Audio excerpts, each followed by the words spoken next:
I let my father and his new wife stay at my place because they were struggling financially, but within just a month, she was already trying to make me pay the monthly rent. My life has been difficult from the very beginning. My mother died giving birth to me, and my father raised me, but for some reason, he blamed me, an infant, for her death. Throughout my entire childhood, not a day went by without him reminding me, in harsh words, that I was the reason my mother was gone. He constantly repeated that my birth had stolen the most precious person from him, that he never wanted me, and that my very existence had cost him too much. According to him, I had to work hard to make up for it, otherwise my mother's death was meaningless. Hearing those words as a child was soul-crushing. I was too young to understand his grief, anger, and loss. I needed a mother too, but she wasn't there, and the one parent I had saw me only as a burden. The man who should have been my protector and source of comfort became the one who reminded me daily that I was unwanted, that my life itself was a curse. Growing up in that environment was unbearable. I carried constant guilt just for existing. There were moments I desperately wanted to tell him how much his words hurt me, how empty and broken they made me feel. But fear kept me silent, and the few times I tried, I was met only with more bitterness and rage. My childhood became defined by deep loneliness and isolation.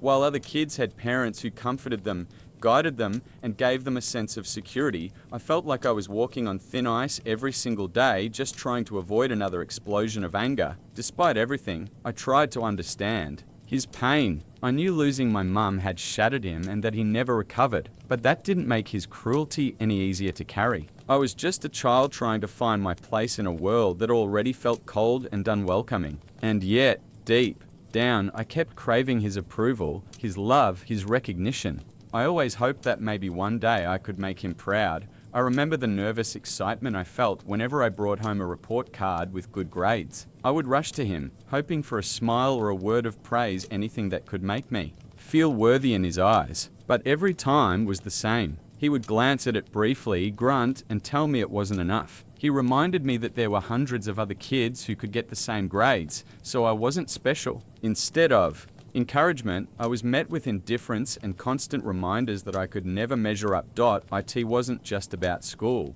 Whenever I wanted to do something outside of studying, play soccer, join an activity with friends, he immediately forbade it. He said the only thing I should focus on was studying so that I could leave his house as quickly as possible. Those words stuck, making it clear that he saw me as a burden, not as a son. My friends would tell me how their parents supported their hobbies, encouraged them to enjoy being kids. But I never had that. My father constantly reminded me I was just a guest in his house, and that if I didn't follow his rules, he'd throw me out. Even weekends, which should have been a time for rest or fun, were no different from school days. If I asked to go outside or spend time with friends, he'd start a lecture about how much money he spent on me and how I didn't deserve to waste time on friendship. Anything that brought me joy was dismissed as a waste in his eyes. One of the most painful memories was my 15th birthday. Most kids look forward to birthdays, planning parties and celebrating with friends. But for me, it was a day filled with dread.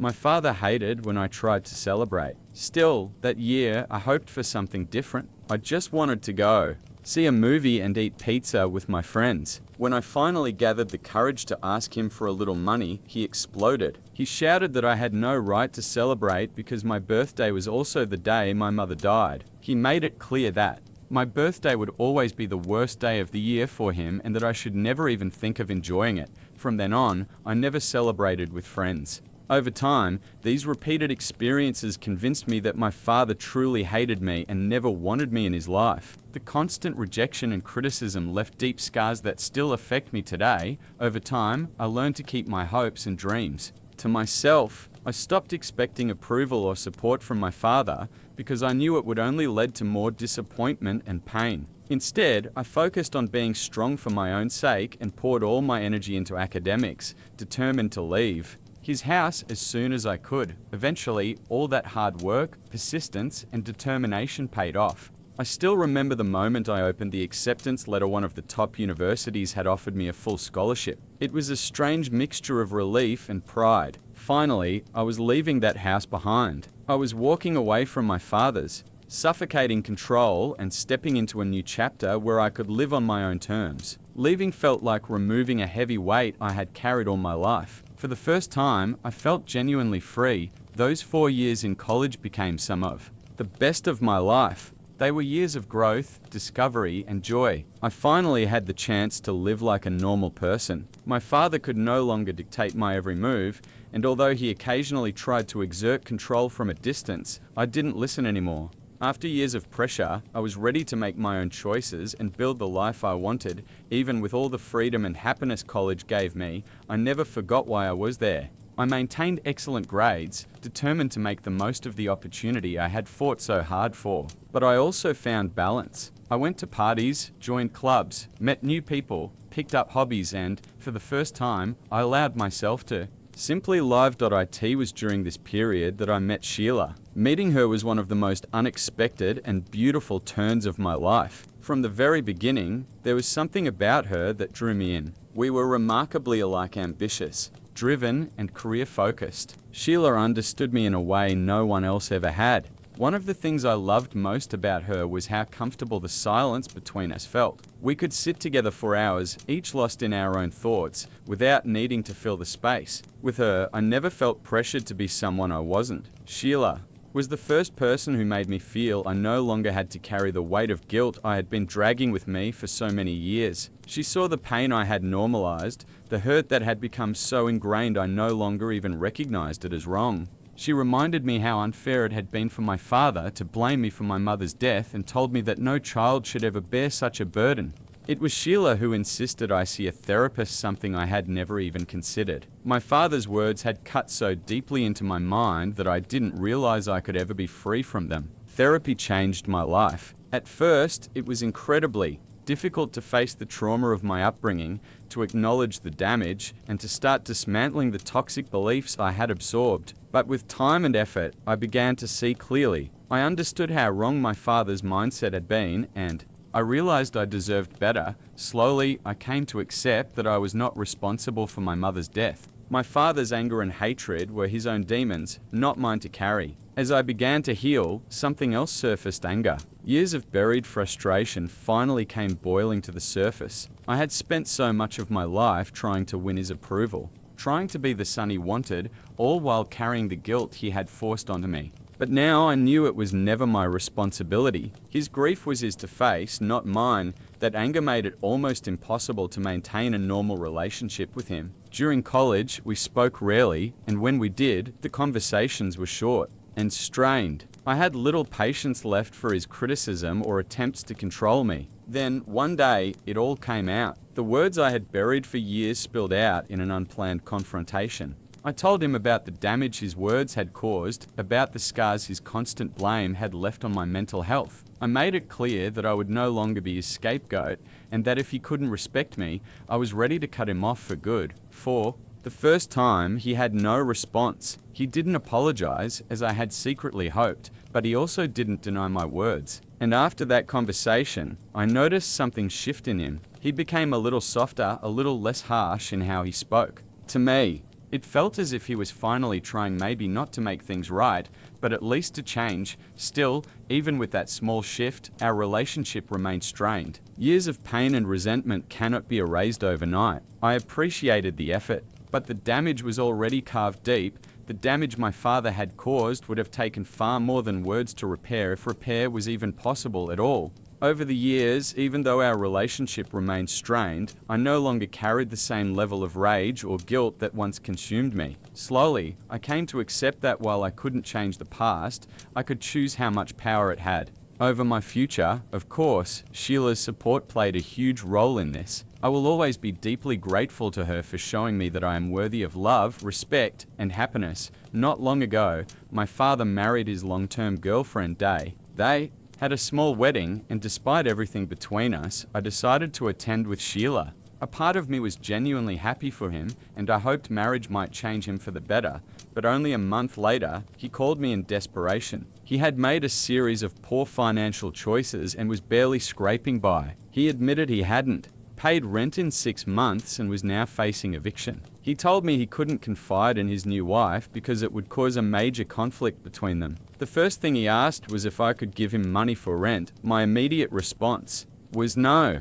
Even though I could afford it, I wasn't willing to become his financial safety net, especially after everything in our history. I had worked far too hard to build my own life, and I wasn't about to set a precedent where he could come to me every time he messed up. Still, after talking it over with Sheila, I reconsidered. He was my father after all, and maybe he truly needed help. I called him back and offered a compromise. I wouldn't pay his rent, but I would let him and Day stay at my place temporarily. I had enough space, and they could use the guest room until they saved enough money to move out. I made it clear that this was temporary, and I expected him to actively work toward independence. He hesitated, but eventually agreed. 2 weeks later, they moved in. The first month was a period of adjustment for all of us. It had been years since we lived under the same roof, and we were now completely different people. I was no longer the teenager who silently endured his criticism. I was an adult with a life of my own. Unfortunately, his old habits soon resurfaced. He began making remarks about how I ran my household,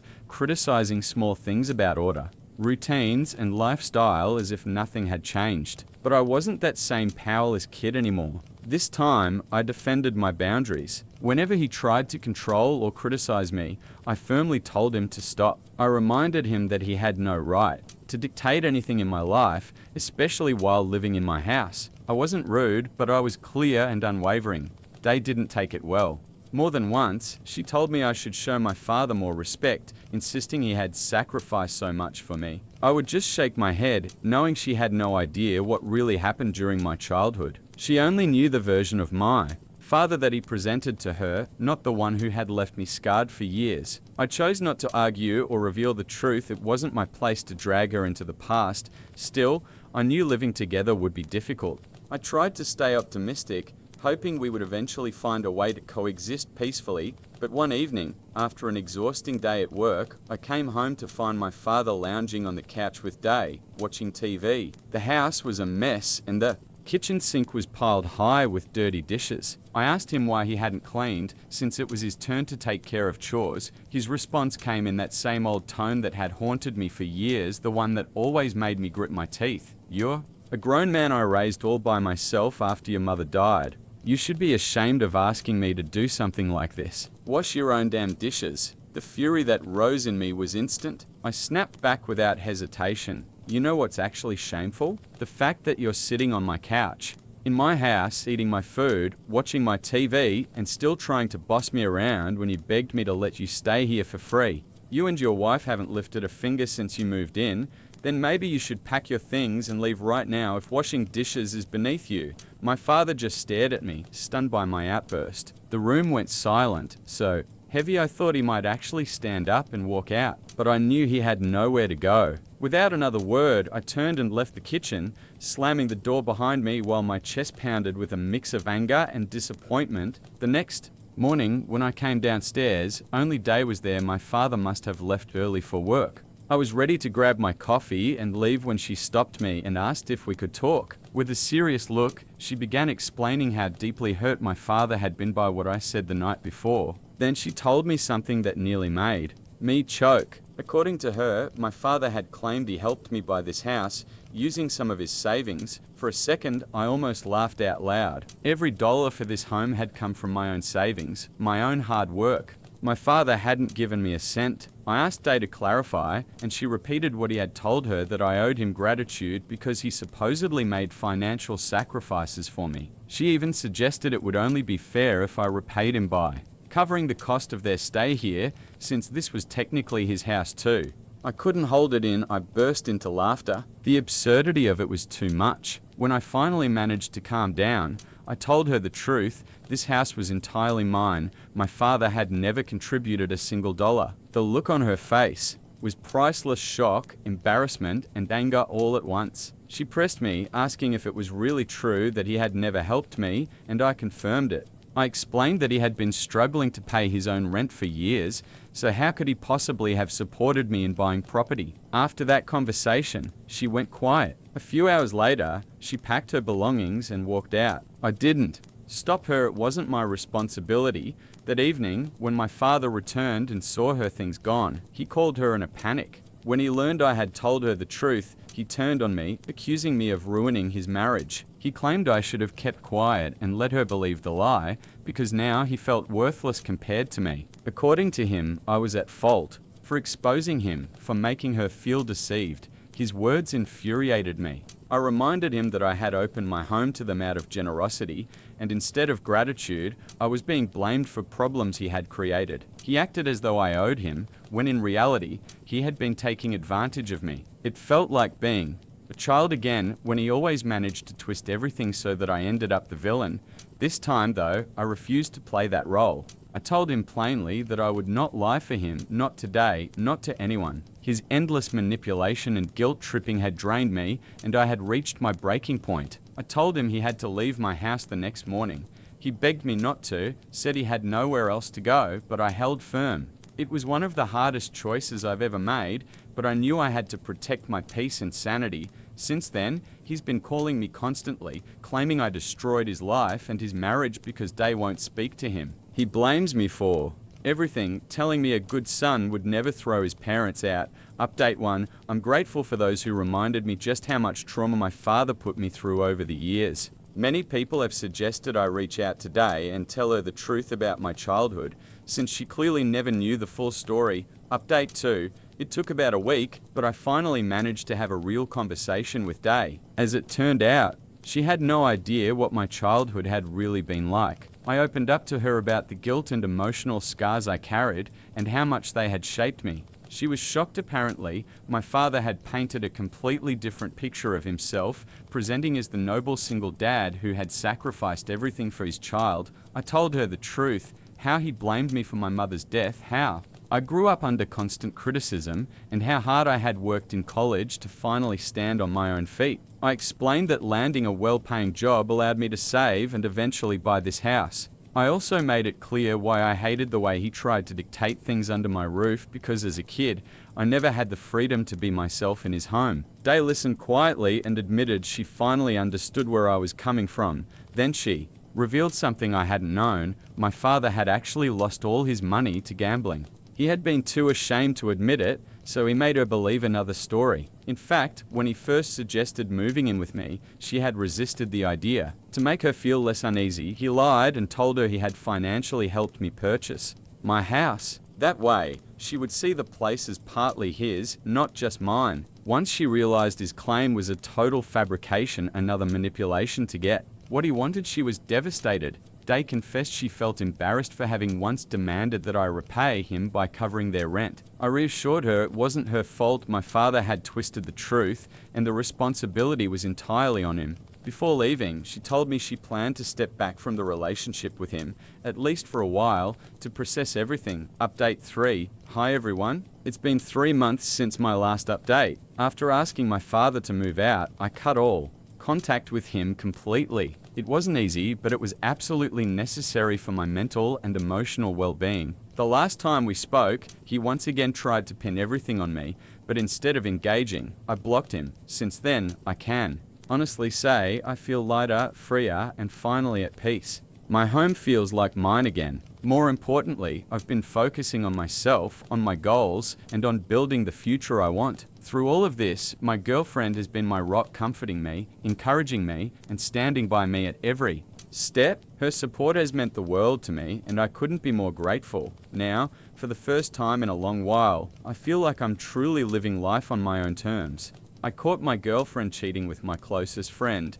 turned him over to the police, and cut all ties with her. My late wife Rachel and I grew up in a medium-sized town with around 30,000 people. We'd known each other since we were about 6 years old and were practically inseparable. By 16, we started dating, and when we turned 18, we moved a few hours away to pursue jobs. At 20, we got married and bought our first house. 2 years later, she became pregnant with our son. That's when tragedy struck. About 5 weeks before her maternity leave, a massive shelving unit at her workplace collapsed on her. I was told that she and our unborn baby were killed instantly. 2 of her co-workers were also caught in the accident. One was left paralyzed and the other lost a leg. The cruel reality was that her employer had chosen to keep using old, unsafe storage racks to save money instead of replacing them. To this day, I can't forgive the executives and managers responsible. They stole the love of my life and ended my child's future before it even began.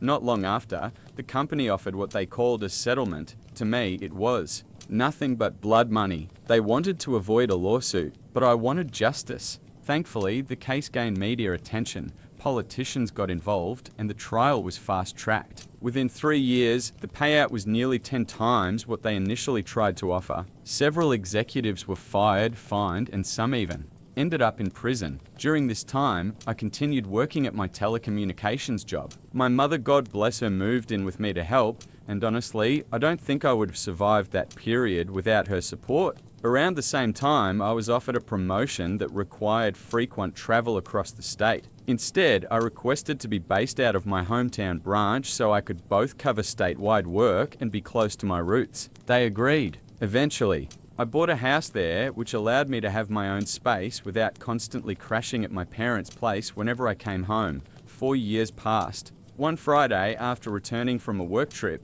I was catching up on tasks in my office when Harry, the branch director, stopped by. We had grown up in the same town, though at different schools, and after my return, we became close friends. He invited me to a party at his place that evening. It was last minute, but I agreed. I felt like I needed a night with friends. That night, Harry introduced me to Catherine, a new employee who had just relocated to the area. We clicked instantly. As cliché as it sounds, she reminded me so much of Rachel, it was uncanny. 2 years of dating later, Catherine moved into my home. Everything was going well. She got along with my parents. Rachel's family approved of her, and for nearly a year, life felt normal again. Then things started to shift. Our video calls during my trips became shorter. Neighbors mentioned seeing a car one that matched Harry's parked behind my house when I was away. I even noticed clothing in the closet that wasn't mine. Every sign pointed to betrayal, but when I confronted her, Catherine insisted it was innocent. She claimed Harry occasionally stopped by to discuss work matters and never stayed the night. I convinced myself I was just paranoid and tried to move on, though deep down, the doubt lingered. 6 months later, the truth hit me in the face. I had just closed a major deal and the negotiations wrapped up earlier than expected. Instead of staying out of town, I booked an earlier flight home, wanting to surprise Catherine. A few hours later, I arrived in my hometown. Rather than pulling into the driveway, I parked in the alley behind the house, hoping to sneak in and give her a happy surprise. But part of me wanted to see if that mystery car was really there, and sure enough, it was. Parked directly at the back entrance was Harry's car. My stomach sank. For a split second, I hoped maybe it belonged to someone else. A careless neighbor, perhaps. But the license plate confirmed it was his. My pulse skyrocketed as I stepped out, walking toward the rear of the house, and that's when I saw something. That made my heart plummet. Time froze when I walked into my own kitchen and saw my closest friend having sex with my girlfriend on the counter. My mind went blank. 1,000 questions swirled inside me. Was this real? Was I dreaming? Why were they doing this in my house, of all places? Shattered, I turned and slipped away unnoticed. I sat in my car for what felt like an eternity, tears running down my face. But grief quickly gave way to rage, the same kind of fury I once felt toward the people responsible for Rachel's death. Only this time, I had no intention of using violence. I considered myself a pacifist,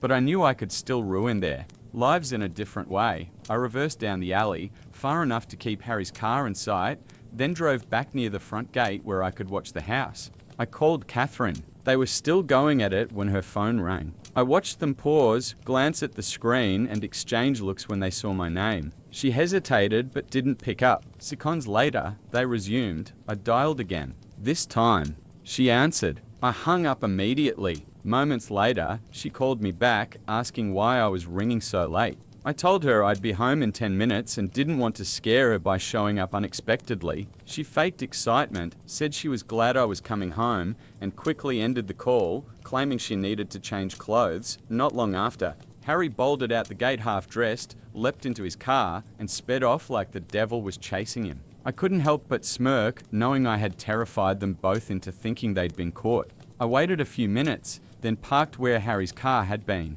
The rest of the night went quietly. Once she was asleep, I slipped into my office at the end of the hall, wide awake. I needed a plan. My mother had always taught me to let karma do its work, but this time, karma was going to get some help. I decided to punish them separately but destroy both of their lives. I knew Harry was into substances. Nothing hardcore, but enough to ruin his career if exposed. I'd stumbled upon some powder and weed at his place once, though he tried to cover it up. I pretended not to notice then, but now it was exactly what I needed. I began contacting shady clients and made several purchases, building up a stash over a few weeks. Soon I had more than enough to execute my plan. A month later, I hosted a barbecue for friends, Harry included. Once I made sure he had drunk plenty, I convinced him to crash at my place. Early the next morning, I planted the stash and some of my personal belongings inside his car, the largest amount hidden under the spare tire compartment. I also slipped a smaller stash into his home. Later, when I dropped him off, too drunk to drive himself. Days later, I staged a burglary. I smashed the glass in my kitchen's back door and left it ajar before heading to the airport. When my plane landed, I had several messages waiting, one from my panicked mother, who discovered the broken door and called police, one from Catherine in tears, and one from local authorities asking me to return their call. I told the police. I was away on business and would speak to them once I got back. In the meantime, I asked Catherine to stay at my parents' house until I returned and arranged through my father to have a security company install cameras and an alarm system. When I came home,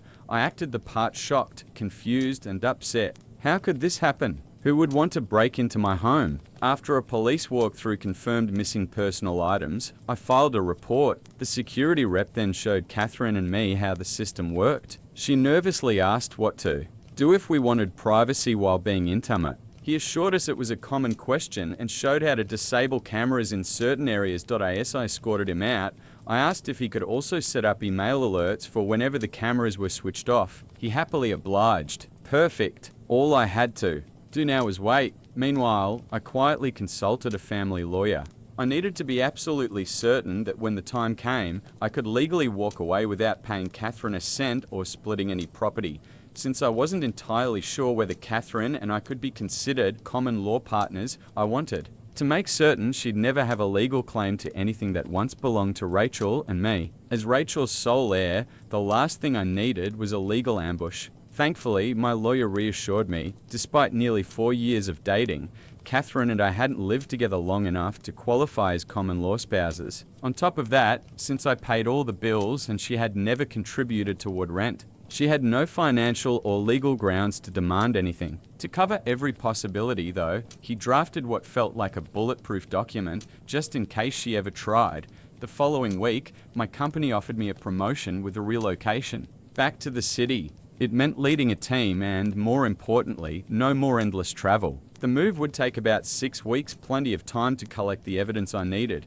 Back in my hometown, I set the final stage of my plan in motion. I asked Harry to approve. A week off for Catherine in about 2 weeks' time. I told him I wanted to surprise her with a vacation before taking the biggest step of my life again. He jumped up, hugged me hard, congratulating me for being ready to commit once more. I hugged him back, though not for the reason he thought. He agreed to block off the week, and I asked him to keep it quiet so it would be a surprise. Of course, I knew word would spread in the office. That was part of my design.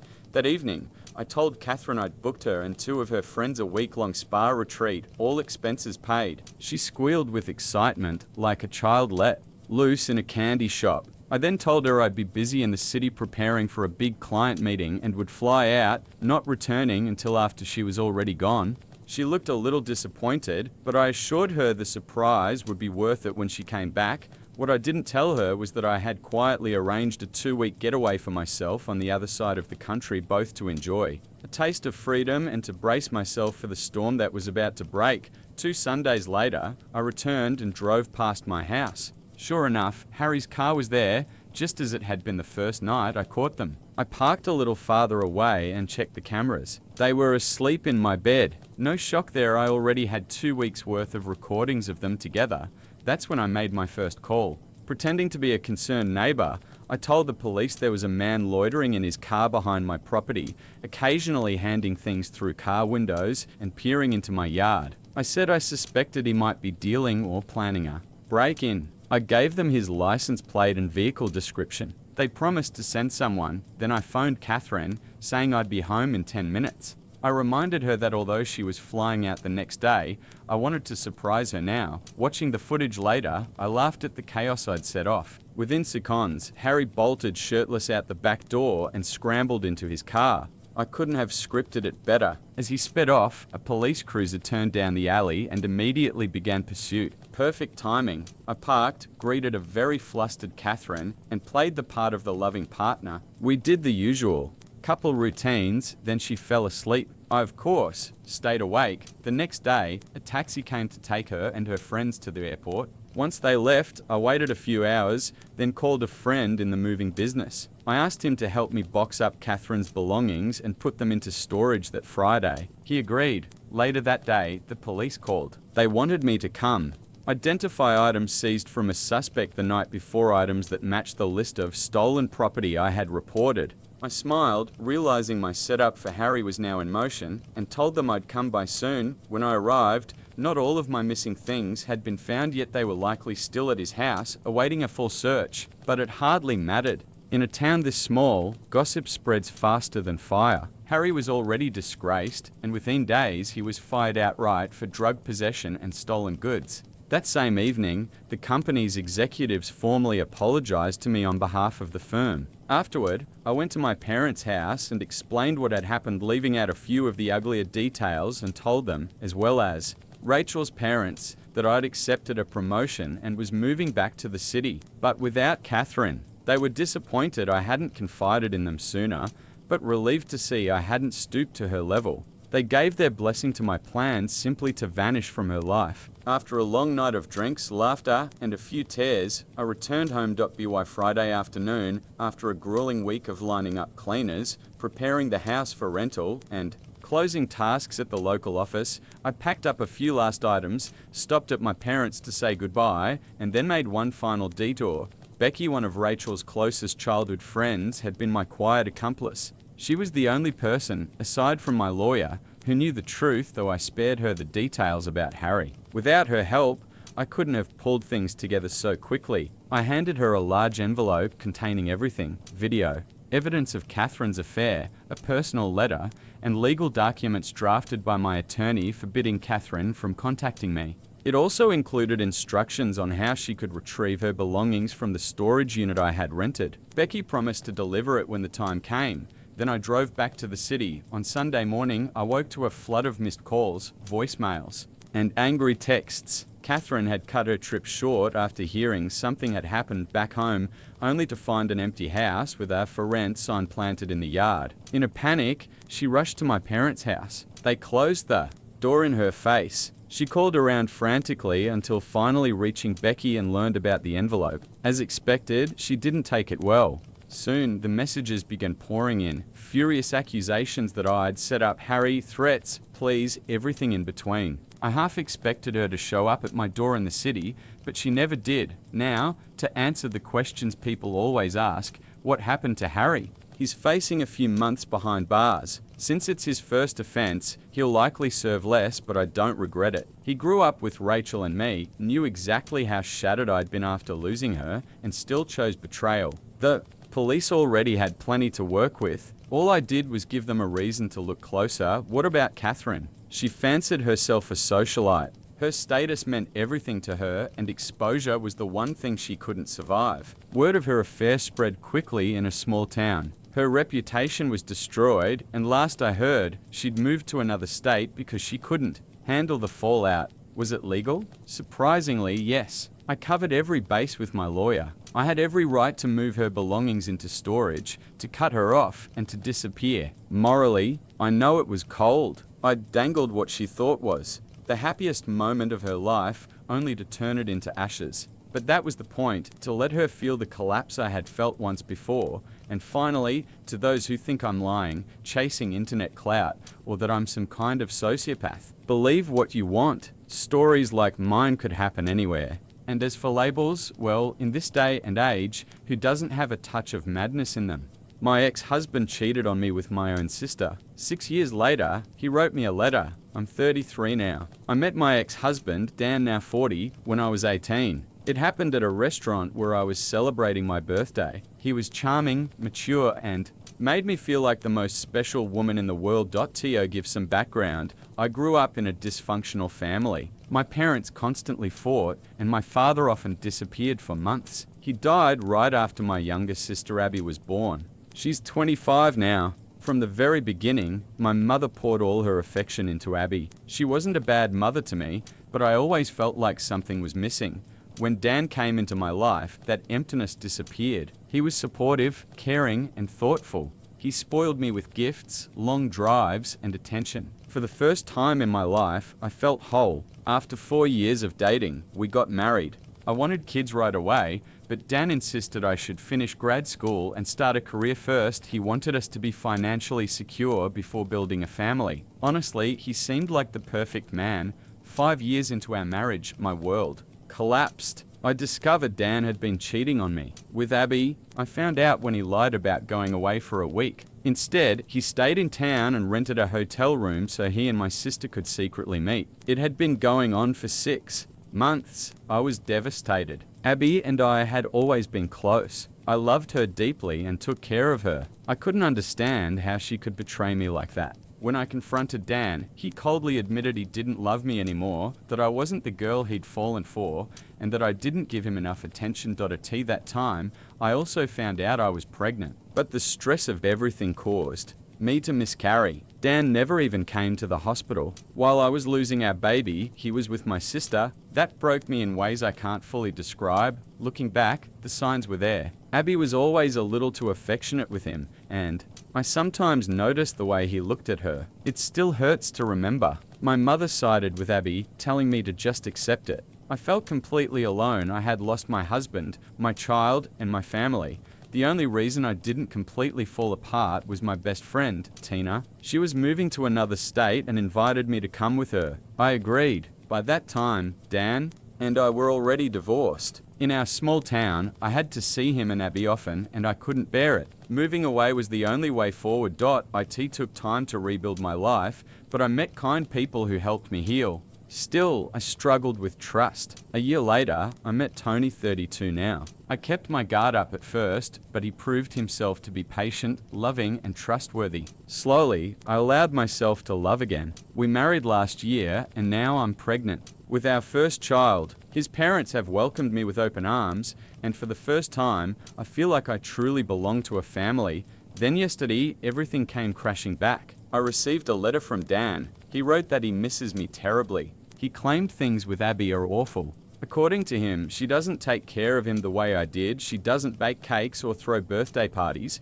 She just sends him a happy birthday text. He said she's selfish, disrespectful, spends her nights at bars, and has already cheated on him at least 5 times. The last affair was with his cousin. Even our mother won't rein her in. He says he's planning to file for divorce, but he can't stop thinking about me. He wants us to start over and be a family again, since I don't use social media aside from a private Instagram. He likely doesn't know that I'm remarried and expecting.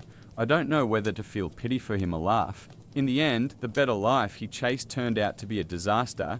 Here's the letter I sent back to close this chapter once and for all. Dan, I'm sorry to hear that you're suffering, but we will never be together again. The woman who would have taken you back, no matter what, she no longer exists. She died the day I lost our baby while you were with my sister. I called you that night and you never picked up. Today, I'm married to a wonderful man who loves and values me. I'm also pregnant with our first child. I'm beginning a new chapter of my life with someone I love and who truly cares for me. Please don't ever contact me again. You made your choice, Dan. You chose my barely legal sister over me. I don't care whether she cheats on you or disrespects you. A man like you doesn't deserve either loyalty or respect. I left my old life, my old town, and my old pain behind. You should do the same and start reflecting on your own choices. Deep down, you're just an insecure man, terrified of aging, who thought a younger woman would somehow make life better. Goodbye. Second update. He replied within an hour of receiving my letter.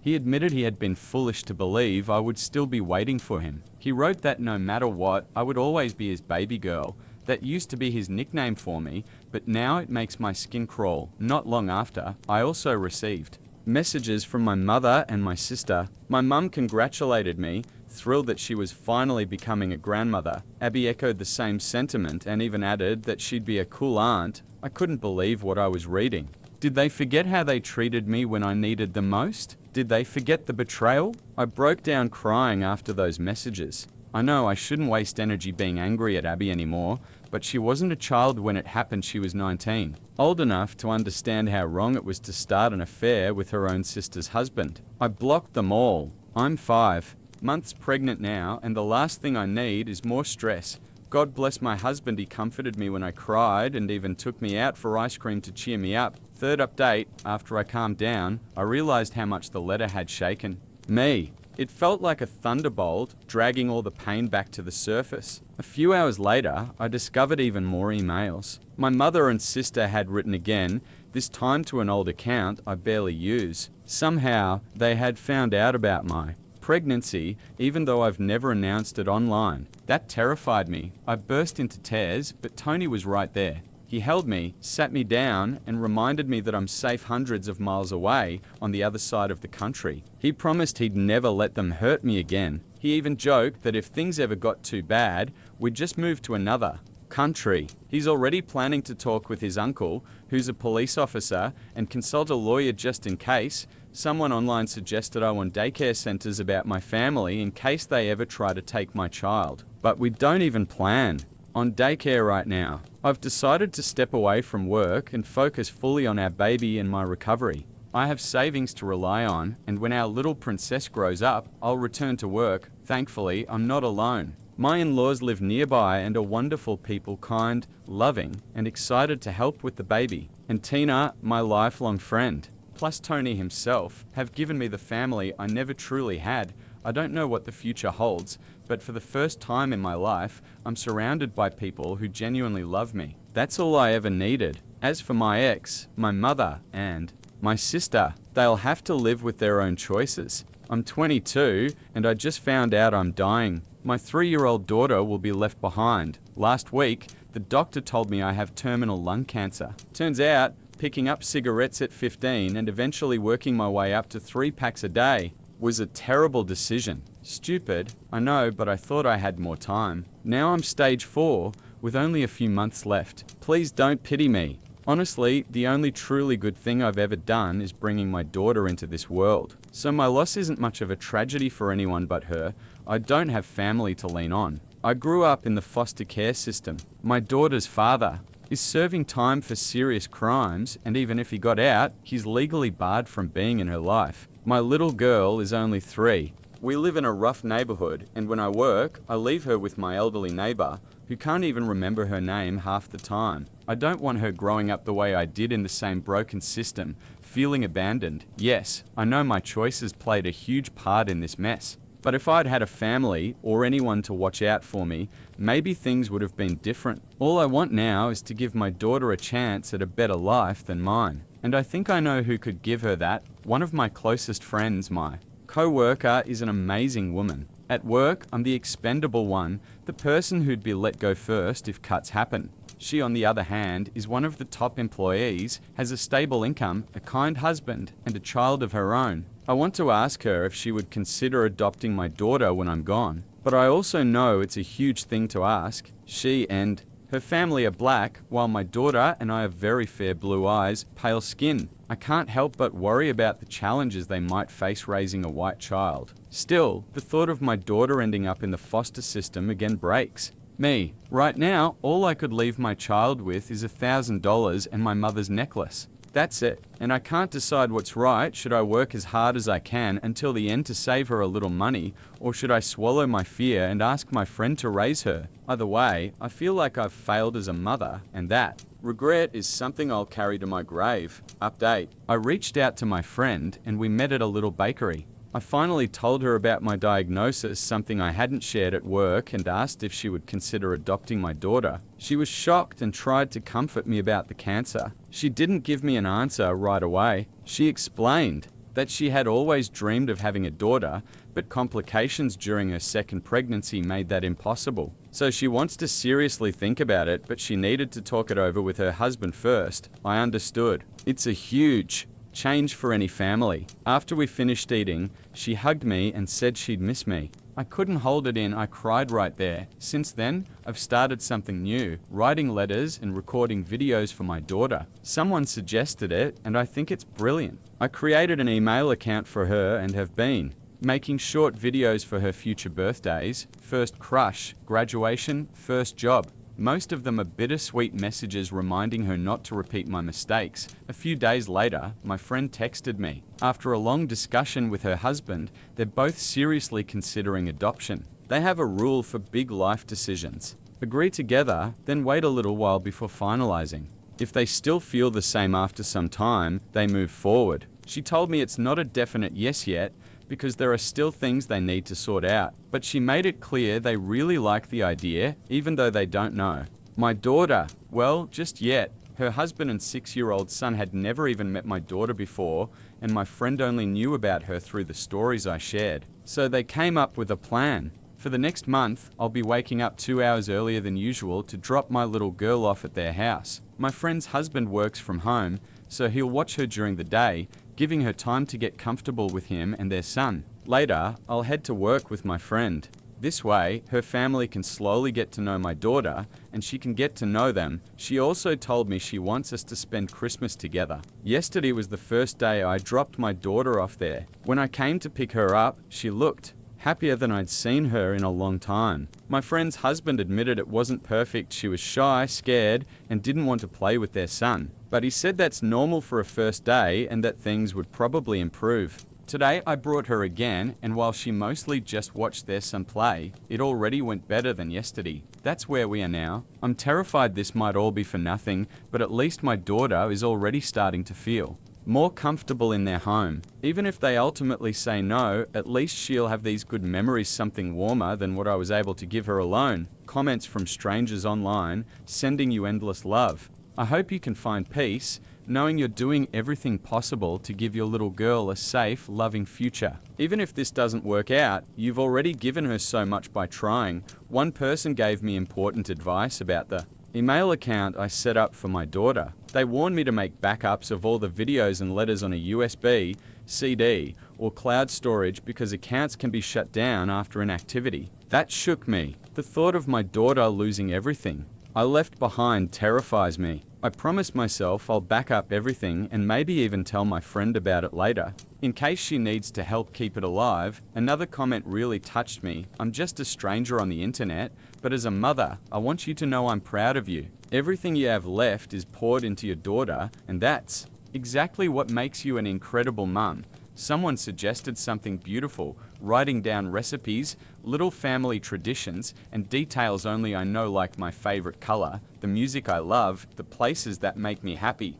Not typed, but handwritten, so my daughter has something real she can hold onto when she misses me. The idea made me cry in a good way. I've decided I'll write down her favorite meals, like my egg salad sandwiches she loves so much, and keep a journal of small, happy moments for her. I also thought about leaving her a letter for her 13th birthday. The only thing I have from my own mother is a necklace with swirls and thorns carved into the metal and a clear stone in the center. It's the only piece of her I ever had. And one day, it will belong to my daughter. I want her to know its story, that it was her grandmother's, then mine, and now hers. Second update. I'm sorry it took me so long to come back. A lot has happened, and this will probably be my last post. Right after Christmas, I got very sick. My chest felt like someone was pounding it with a hammer, and then I started coughing up blood. My best friend panicked, thinking I'd caught something contagious since doctors had warned me even a simple illness could kill me now. We rushed to the hospital. Thankfully, I didn't catch anything new, it was just my cancer worsening. At that point, I was still working, so at least insurance covered most of the bills. Then, something awful happened. The very same week, my job called me in. Remember how I said I'd be the first one cut if anything happened? Well, they told me they couldn't keep me employed anymore because I'm dying. They said it wasn't fair to my coworkers since I was less productive and they had to pick up the slack. I guess I knew it was true. I had been struggling, missing days, leaning on others. But still, I didn't expect them to actually complain to management about me. .id crushed me. I really thought I could hold on until the end of the month to at least pay rent one more time. Instead, I walked out of there jobless, humiliated, and reminded once again how much of a burden I've become. I could barely cover rent, utilities, food, transport, and medical bills. That's when my best friend and her husband stepped in. They agreed to adopt my little girl. She shared some of their plans with me, but I told her maybe it would be best if my daughter moved in with them right away. When she asked me why, I confessed I had been fired, and with my tiny savings, I couldn't possibly take care of the two of us. That's when she surprised me. She said both my daughter and I could move in with her family. They have more than enough space in their house with several guest rooms, and I could choose whichever one I wanted. At first, I tried to refuse. After all, they were already doing so much for us. But she insisted. She said having me there in my final months would actually help them too. I could show them how to make my daughter's favorite meals, help decorate her new room, and guide her through the transition. She told me I would never be a burden. Right now, we're working through the adoption papers, so everything is in place when I'm gone. And honestly, being here has helped my daughter settle into her new home so much faster. Her family is also very secure. They even have their own family lawyer who's been handling all the legal steps with me when I'm strong enough to sit through meetings. I want to share something beautiful. This Christmas, spent with my friends. Family was the best Christmas of my life, and my daughter's too. They had 5 Christmas trees scattered throughout the house, each one decorated differently. And thanks to my friend, I was able to give my daughter a truly special gift, a stuffed bunny from Build-A-Bear with a recorded message inside. I told her how much I love her and that I'll always be trying to protect her. Now she has something of me she can hold forever. My friend also knows about the letters. I'm nearly finished with them, just a few left to write. I gave her all the passwords to both my email and this account, so when I'm gone, she can delete them. I'm sorry, but I don't want people writing to me after my death. Since my last update, messages have exploded. Apparently my story ended up on TikTok, and now strangers from everywhere are reaching out. It's strange. I've never had this kind of attention in my life, and now, as I'm dying, people finally want to talk to me. Many have written to say that if my friend had refused, they would have gladly adopted my daughter themselves. I can't thank you enough, but luckily my friend said yes. If you still feel that urge, please reach out to your local foster system. There are children there right now, suffering the way I once did, waiting for someone to give them a life I never had. Others have offered to send money. Please don't. I've worked for everything I had my whole life, and I can't bring myself to accept money from strangers just because I'm dying. I also want to address the questions about race. Some people asked why it mattered to me that my friend's family is a different race from me and my daughter. My fears never came from thinking we were better because we're white. Quite the opposite. I've seen too much in the system, and I spoke with kids who were placed with families of a different race. Some of them told me about terrible experiences, not because of their parents, but because of the world outside. People insulted them. One child told me an old woman screamed at him in a restaurant, and when his parents tried to defend him, it turned into a fight. So yes, I was afraid my daughter might face the same hatred, but I can't let my fear of cruel strangers stop her from having a loving home. So this will likely be my final post. I don't want to waste the little time I have left. I've even thought about painting again. I used to draw in high school, but gave it up. There's a line I remember from a classic novel we read in literature class about a world where books were banned. I can't recall it exactly, but the main character said something like, "You haven't lived in vain if you leave something behind." That thought has stayed with me all these years. Maybe I'll leave behind a painting, something my friend can hang, or even just store away in an attic. If I leave even one small piece of myself behind, then maybe my life wasn't meaningless after all. For now, my only focus is helping my daughter feel at home in her new family. Thank you everyone for your kindness. And goodbye. Comments. What about your daughter's father or grandparents? I'm so sorry this is happening, but please think of family first. Author's reply, her father is in prison, and I hope he stays there a very long time. His crime was against children. Even if he's ever released, he'll never be allowed near her, and I don't want him near her anyway. My parents are gone. Final update, I must have written and deleted this post a dozen times. She asked me to write to you when she was gone. It has taken me until now to find the strength. Forgive me. We buried her 2 weeks ago. At her funeral were my colleagues, our family, and the friends she had managed to keep close throughout her life. When she first saw the prices of caskets and burial plots, she had a panic attack. We told her we would choose the simplest, cheapest options. We lied. She deserved better. Than that, she deserved a proper farewell and a place of rest worthy of her strength. Her name was Michelle. She entered the foster care system at the age of 3 after losing her mother in a car accident. She never knew her father. At 16, the man who was supposed to protect her instead pulled her out of school. By 18, she discovered she was pregnant with his child. Not long after, police found terrible images and videos of children on his computer, and he was arrested. From then on, Michelle fought to survive working, providing for herself and for her daughter, never asking for more than she thought she was allowed to have. She joined our company just after her 19th birthday. Only a few months ago I learned she had lied on her sum to get the job. When I asked her why, she smiled and said, "What difference does it make? They taught me everything anyway." That was Michelle in a single sentence, unafraid to take a risk if it meant moving forward. It breaks me to read the letters she left behind for her daughter.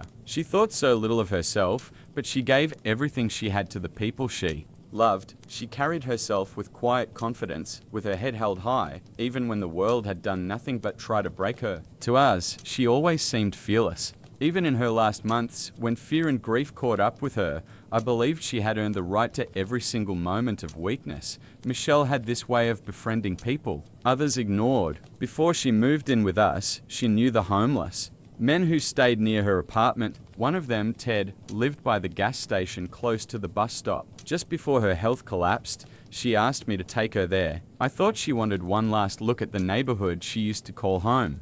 But she went to the corner store, bought a sandwich, and quietly handed it to Ted. He came to her funeral. I don't want to dwell on her last weeks. They were spent in the hospital, and she was so fragile, so unlike the Michelle we all knew. We visited as often as we could, but it was hard on our children to see her that way. It was hard on all of us. Still, we couldn't leave her alone. On our last visit, I knew. I felt it. That night, she passed in her sleep. Tea the service. The flowers were gladiolus and poppies. We chose gladiolus because of what they symbolize: strength, integrity. Michelle had asked for poppies. She always called our little girl her poppy, her small red flower. We even painted little poppies on the walls of her room. Now, every night, she still clutches the stuffed bunny Michelle made for her, the one with her recorded voice inside. Michelle never finished her painting. Somehow, that makes it even more precious. We'll hang it in our daughter's room when she's older, so she'll know it was her mother's last gift. The letters are ready too. The first will reach her on her 4th birthday. The recipes, the words, the memories Michelle left, these we will pass to her slowly as she grows. We've arranged survivors' benefits for her, and we're saving them in a college fund, so she'll one day have the choices Michelle never did. That's all I can manage to say for now. In a few weeks, I'll delete this account as Michelle asked me to. My husband and I have promised to raise our daughter with all the love we can give, with the same boundless love Michelle gave her. Thank you, all of you, for your kind words and for holding space for her story. Almost 7 years ago, my family cut me off completely and threw me out of the house. At the time, I was only 22, still working my first job, not financially stable enough to rent on my own. It all happened so suddenly that I had no time to prepare emotionally or financially. And the reason for all of it was my sister Hannah. Hannah and I were never especially close. She was quite a bit older than me. By the time she was 27, she married her boyfriend Pete. They stayed married for about 3 years before she filed for divorce, claiming Pete had been cheating on her with one of my friends. Back then, I was still living with my parents after college, saving money before moving out. Everything at home was fine until Hannah came back one night in tears, declaring she'd discovered Pete's betrayal. According to her, he had been having an affair for 6 months, and somehow it was my fault. The reason? I had introduced Pete to my friend Emily. She had been struggling to gain weight, and since Pete was a certified nutritionist, he offered to help her out. That was it. Hannah twisted that into a story that Emily was the woman Pete cheated with. I was stunned. Emily and I weren't super close, but I knew her well enough to believe she would never get involved with a married man. And Pete, if anything, he always seemed hopelessly devoted to Hannah. He talked about her constantly, and not once in those 3 years did I see anything suspicious. But none of my doubts mattered. My parents instantly sided with Hannah. They didn't ask for evidence, didn't question anything, they just took her word for it. I can't blame them for choosing their daughter over their son-in-law, but what broke me was how quickly they turned on me. Hannah stormed into the house one day, hysterical, and convinced them that I was to blame for ruining her marriage simply because I had introduced Pete to Emily. Within minutes, they told me to pack my things and leave. When I begged them to listen, they said if I didn't go on my own, they'd throw me out, and just like that, I lost my home and my family in the same day. I still remember sitting on the curb outside with my bags, crying for an hour before finally calling a friend to let me crash at his place. I tried reaching out to my parents in the days that followed. Calls, texts, visits, nothing worked. They blocked my number. The one time I went to the house, my mum threatened to call the police if I didn't leave. That's when it hit me they truly believed I was responsible. Looking back, maybe. I shouldn't have been surprised. Hannah was always the favorite. I was the unexpected second child, the one who got leftovers while she got the spotlight. As kids, it didn't matter much to me, but I never thought that favoritism would destroy my place in the family entirely. Pete blocked me to no explanation, no chance to defend myself, and Hannah moved back in with my parents, making it impossible for me to even try talking things out. The only person left who might know the truth was Emily. We weren't close, but I reached out anyway. When I explained what Hannah had accused me of, she was horrified. She swore nothing ever happened between her and Pete, that their interactions had been strictly professional. To prove it, she even told me about her long-term boyfriend. They were already talking about marriage. She showed me photos of the two of them together. Her explanation made infinitely more sense than anything Hannah had said. Deep down, I already knew Hannah had lied, probably to cover the real reason for the divorce. But without any proof, I was powerless. My family had made up their minds, and I was left alone. Back then, all I wanted was to reconnect with my family. Despite everything they had done to me, I still missed them terribly. But as time passed, I had no choice but to adapt. I found an apartment, poured myself into work, and tried to build a life. Bills had to be paid, and keeping myself busy was the only way I knew how to cope. It wasn't easy. The pain was overwhelming, but slowly I taught myself to move forward with or without their support. Years went by, and life began to change for the better. I moved out of that tiny apartment into something much nicer, built a stable career. And just last week, I proposed to the woman I've been dating for 2 years. She said yes, but the real turning point came shortly after my engagement. A few days after my fiancée Lisa posted our engagement photos on Instagram and cross-shared them to Facebook, I got an email. Not just any email, but the email that finally explained everything that had happened years ago, complete with proof. It turned out that Lisa, who works as a doctor, had once met Pete, my former brother-in-law, at a medical seminar. They had stayed loosely connected on Facebook. That's how he stumbled across our engagement post. For the first time in years, I was glad the world was so small. Instead of messaging me directly, Pete chose to send an anonymous email. Later, he explained it was because he didn't want to seem awkward. After all, years had passed since the divorce, and he had no desire to look like someone still clinging to the past. He also admitted that since he'd blocked me back then, it felt strange to just pop back up in my life, but what mattered was the content. The email laid out the full truth behind the divorce, and it completely shattered the story Hannah had built. It was Hannah who had been unfaithful, not Pete. And worse, she had cheated with my friend Frank. At the time, Frank worked as a cashier at the local grocery store. Never in a million years would I have suspected anything between them. They'd been so careful to hide it. But Pete eventually found out. When confronted, Hannah tried to twist the situation, telling Pete that it was my fault. She claimed I had introduced her to Frank, even encouraging their connection by mentioning his interest in music since she was a decent singer herself. From there, she said, things just happened. To cover her tracks, she even insisted I had helped them hide the affair all along, which was, of course, a blatant lie. Pete admitted he was furious when he found out. Instead of thinking clearly, he blocked everyone in my family, me included. Looking back, he knows it was the wrong move, but at the time, anger clouded everything. The email itself included screenshots of conversations between Hannah and Frank, messages where they openly confessed their love, joked about how easy it was to fool Pete, and arranged secret meetups. Hannah had even signed off using her rarely mentioned middle name, something only a few people knew. There was no denying it. Reading those messages was surreal. For the first time in years, I had undeniable proof. Hannah had lied about everything. I Eventually confronted Pete in person after realizing he was in Lisa's Facebook friends list. He admitted that Emily, my friend who'd originally been accused, had told him her side years ago. He just never told me because he didn't want to stir things up again. He regretted it now because if he had spoken up earlier, I could have cleared my name long ago.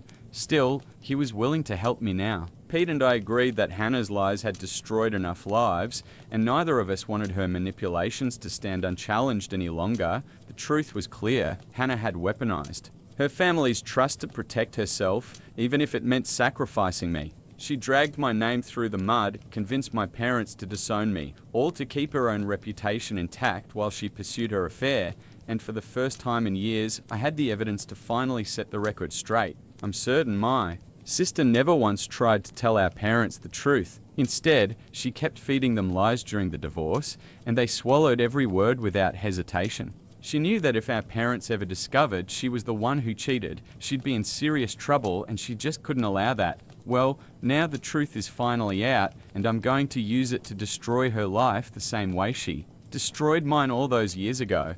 I wasn't sure if my parents were still living in the same house since I hadn't seen them in 7 years, but an old neighbor confirmed they never moved. Even better, Hannah still lived with them. That didn't surprise me at all. She was always lazy and hated responsibility. Living off aging parents while they did everything for her was exactly her style. 2 days ago, Pete and I showed up, unannounced. My mum opened the door and we pushed our way inside before she could react. My dad and Hannah were sitting in the living room, the happy family reunited, but only for a moment. Their faces twisted as soon as they saw us. My dad immediately started shouting, threatening to call the police if we didn't leave. I told him he could do whatever he wanted, but only after reading the documents we brought. My parents looked confused, while Hannah turned pale and bolted to her room. I figured she was trying to avoid the inevitable, but there was no escaping it. Pete pulled out the divorce papers and screenshots of Hannah's messages with Frank while I explained the real story.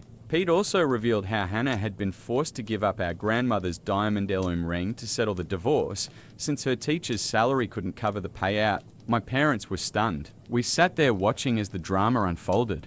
My dad demanded answers from Hannah, but when she tried lying yet again, even with the evidence right in front of her, he'd had enough. He packed her belongings, shoved them into a bag, and kicked her out of the house on the spot. I didn't need to be told twice. Pete and I walked out together, leaving Hannah begging our parents to let her back in exactly the way I had once begged them years ago. It was the sweetest revenge. I felt nothing but satisfaction. A couple days later, Hannah showed up at my place, demanding I fix things with our parents. I don't even know how she found my address, but I told her point blank that I owed her nothing. She ruined my life, and I simply returned the favor. We were even now. Apparently, she has no pride left, because the moment I said that, she broke down sobbing, calling me a monster. I honestly didn't care. I put on my headphones, turned up the music, and let Lisa keep working peacefully in her office. Eventually, Hannah left, but not before scrawling a message on my door with a marker, reminding me that I'm a vengeful monster.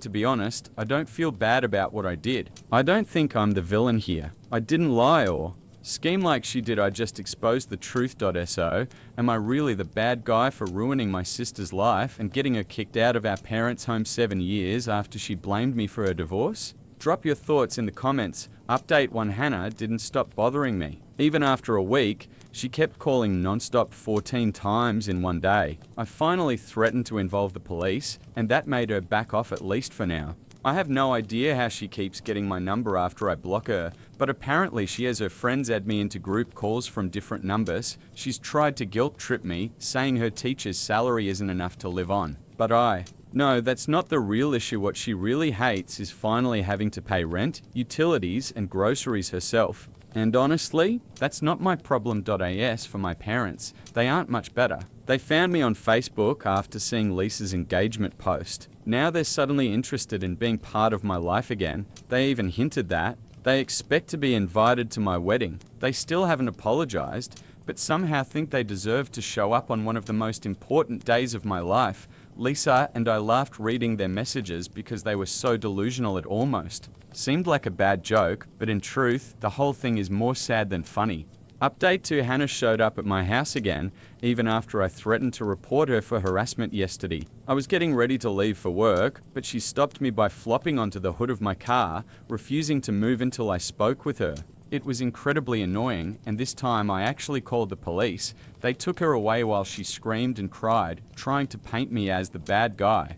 Unfortunately for her, nobody bought it. It took some time to file the official report against her, but as soon as I did, I rushed to work so this incident wouldn't ruin my day. I figured my parents would bail her out since she's their favorite, and I was right.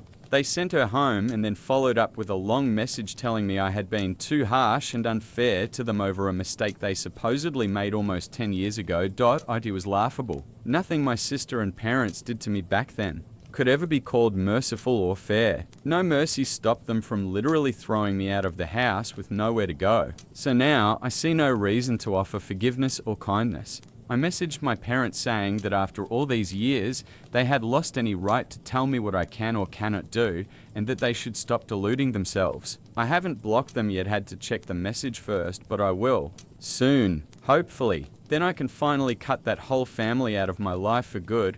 Update 3: I just got home from work, checked my socials, and saw that my parents sent me another long message. Lisa and I read it together, and I swear it was the funniest thing I've ever seen. These poor people don't realize that nothing they say or do now can hurt me. I just laughed at how pathetic they are. They still think we're a family and announced they'd taken Hannah back, claiming both of their children deserve a second chance, as if I was ever in the wrong. They expected Lisa and me to visit them for dinner before my wedding to civilly resolve our differences. Too bold of them to assume I'd ever want them anywhere near my wedding. We laughed at their absurd message, and I responded that I had zero interest in any invitations from them. I'm perfectly happy living my life without them, just like I have for the last 7 years. They made it clear long ago that I'm better off without them. I'm grateful it took me so long to realize that. I no longer need them or their so-called forgiveness. They can continue playing happy family with Hannah all they want. I don't care. After sending that last message, I blocked them permanently. That's it. I'm done. I'm sure they'll try to contact me again somehow, but it doesn't matter. Lisa is the only family I need, and I'm happier than I've ever been with just her. My parents and sister never could see past their own noses, and I doubt they ever will. Next time they try to reach out, they'll be talking to my lawyer. A woman treats her husband like trash, cheats on him, divorces him, and only 6 months later begins to regret everything. If I could give anyone advice about divorce, it would be this: don't throw away your marriage over petty reasons. If your spouse is abusive, threatening you or your children, then yes, leave and never look back. But if not, think twice. In my case, there was no violence, no danger. We had been together for 8 years, and most of that time was genuinely good. We shared 4 children together. About 5 years into our marriage, I got a big promotion at work. That's when things started to shift. Suddenly, it felt like my husband was holding me back. I began to see him as an anchor, weighing down my potential for a better life. We had never been wealthy, and when my salary surpassed his, my resentment grew. I worked longer hours while his schedule became shorter. He spent more time at home with the kids, and instead of appreciating that, I despised him for it. I'd come home to dishes not washed, meals not cooked, or the kids already in bed, and I would explode. He promised to do better, but I never saw his efforts as enough. Over the years, the gap between us widened. The more he stayed home, the more I criticized him for not bringing in money. When he offered to take extra shifts, I snapped at him because it meant less help with the kids. No matter what he did, I always made him feel wrong. Deep down, I wanted him to hurt, and then I met another man at work. At first, it was harmless, just chatting, laughing during breaks. Then it became texts, photos, videos, and eventually, meeting alone. I knew it was wrong, but it made me feel alive. My husband hadn't made me feel that way in years. One night, I came home to find he had cleaned the entire house, cooked dinner for the family, and even set up a movie night. A few years earlier, that would have melted my heart. But that night, I couldn't even look at him. I pretended I was sick and went to bed. He doted on me all evening, bringing me food, checking my temperature. Instead of softening me, it made me furious. I was texting the other man before the night was over. After that, nothing he did was enough. I picked fights, pushed him to the breaking point, waited for him to snap. He never did. Instead, after every fight, he apologized even when he had done nothing wrong. I, on the other hand, never apologized. I made sure he felt smaller, weaker, undeserving. When he eventually discovered my affair, I acted cold, like it didn't matter. Inside, it tore me apart, but I refused to show it. I saw his face break, saw him struggle not to cry, and in that moment, instead of compassion, I told him I wanted a divorce. It was like I could hear his heart ripping in half. He begged, pleaded, said we could work through it, but I didn't care. I ended things with the other man, not out of guilt, but because I knew I could always go back if I wanted to. Meanwhile, I kept tormenting my husband with constant criticism, never letting him breathe. I convinced myself I was right, that the whole internet was on my side, validating my anger. Eventually, I met with a lawyer. A couple of weeks later, I filed for divorce. The process was simple. He didn't fight me on money, on custody, on anything. The only thing he asked, the only thing was for me not to go through with it, to give our marriage another chance, and I still left. I didn't care at the time he was broken, but I felt free. Free to do whatever I wanted, without guilt, without accountability. For a moment, it was intoxicating. That feeling of freedom. But it didn't last. Within the first month after he moved out, reality hit me hard. I forgot trash day 3 times in a row. Dirty dishes piled up in the sink. Laundry sat untouched for so long I started sniff testing clothes to see if they were wearable, and my kids. I had never seen them so unhappy. My oldest daughter had seen some of the messages I exchanged with the other man months before, and she knew her father still wanted to fix our marriage. She stopped talking to me, except to ask when she could visit her dad. The younger ones, too, said they'd rather live with him. I tried to buy their happiness toys, games, little distractions. But their joy lasted minutes at best. They wanted their father. Work became another battlefield. Alone, I couldn't keep up with the extra hours that had once made me feel powerful. I caved and began calling my ex, asking him to watch the kids. Every single time he showed up, he'd clean the dishes, do the laundry, sometimes even cook dinner. When I came back, he rarely spoke to me. Just a quiet, call me if you need something, and then he'd leave. Always looking so heartbreakingly sad. A couple of months later, friends pushed me to go on a date. Dinner and a movie. I thought maybe it would be a new beginning. But halfway through dinner, guilt crashed down on me like a tidal wave. It was unbearable. I skipped the movie, went home, and cried for days. That's how I ended up on a therapist's couch. I poured everything out, from the promotion at work to the divorce papers. The therapist listened and then told me plainly I wasn't right. The justifications I had clung to, the support I found online, all of it. Lies I used to excuse myself, I kept going back. 2, sometimes 3 times a week. I argued. I tried to prove I had been right all along. But the more I spoke, the more the truth became undeniable. I was the one who destroyed us. My flaws, my cruelty, my pride, they outweighed everything. I had said and done things so vile, even I wouldn't want to live with me. Yet he had. He wanted to. I'll never forget the day he begged me in front of the lawyer not to go through with the divorce. He was still fighting for us, even as I was signing our life away. And then I bragged about it online, like it was some kind of victory. I was so wrong. Just a few weeks ago, after he had come by to help with the kids, I walked him out and asked if he'd ever consider coming back. He looked at me, tears filling his eyes, and said he didn't know if he could. The pain had been too long, too deep. He admitted that what hurt him most wasn't the cheating, or even the divorce itself, but the way I sighed in relief the moment the papers were signed. He had thought I would realize his love was enough before it was too late, but I didn't, and now, he doesn't know if he'll ever be able to trust me again. I can't blame him. Looking back, he was a wonderful husband, and I destroyed him. I robbed my children of the amazing father they had. I thought I was chasing happiness, freedom. Instead, I'm spending my freedom either alone at home or sobbing in therapy sessions. Please, if you're reading this, don't romanticize divorce just because the internet makes it sound liberating. Before you give up on your marriage, take a hard look at yourself. Ask if there's something you can change. That goes for both men and women. Divorce doesn't guarantee happiness. Freedom doesn't guarantee peace. And watching your husband and children suffer because of your choices, that's the deepest pain I've ever known. I overheard my girlfriend mercilessly mocking me in front of her best friend, and it was brutal. My girlfriend's name is Jenna. She's 28, and we've been together for just over 2 years. I'm 33, a veterinarian, and we first met at my Clinic. She had just moved to the city and brought her dog in for an ear infection. We started talking, and what was supposed to be a 15-minute appointment turned into an hour-long conversation. I had never been so captivated by a woman before. I used to live a typical bachelor lifestyle, thinking I'd probably stay single forever. My life, full of fleeting casual encounters, was becoming increasingly dull and empty. Jenna is charismatic, with a large circle of friends, and her best friend is a guy named Dylan, whom she's known for years. I trust Jenna, but I'd be lying if I said their friendship didn't bother me. I'm not angry with her over it, and she assured me they've been lifelong friends with no romantic involvement. I'm confident enough in myself to accept their friendship and even tried to get along with Dylan. He visited our city 3 times. He's a good guy, but it seemed like he didn't particularly like me. Jenna says he's just protective of her, but I think it's more jealousy than actual protection.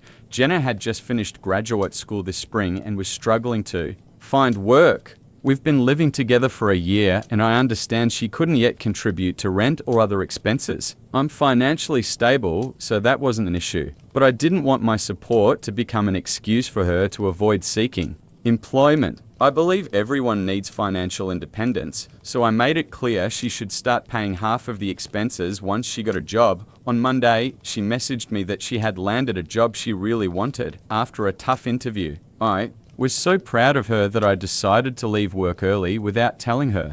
I bought her favorite alcohol, picked up her favorite Chinese food, and a few weeks ago, I had bought her a necklace she loved in a shop. It had a small shark pendant, and she's obsessed with anything shark related. I hid it in the basement, planning to surprise her later when she had forgotten about it. When I got home, I went through the side entrance to the basement to grab the necklace. As I climbed the stairs and opened the door, I overheard Jenna on the phone. Normally, I wouldn't eavesdrop, but she was laughing until she cried. It sounded so sweet that I decided to wait until she finished the call to surprise her. She was talking to Dylan, which wasn't unusual. They spoke at least once a week. But then I caught what she was laughing about. It took me a few moments to realize she was mocking our intimate life. She said something like, "No, he doesn't even come close to my ex. My ex was at least 8 centimeters bigger. Every time I eat a tiny carrot, I feel sorry for him. It must be traumatizing to be bitten by the same size. It would almost be cute if it weren't so terrible. He has a great body until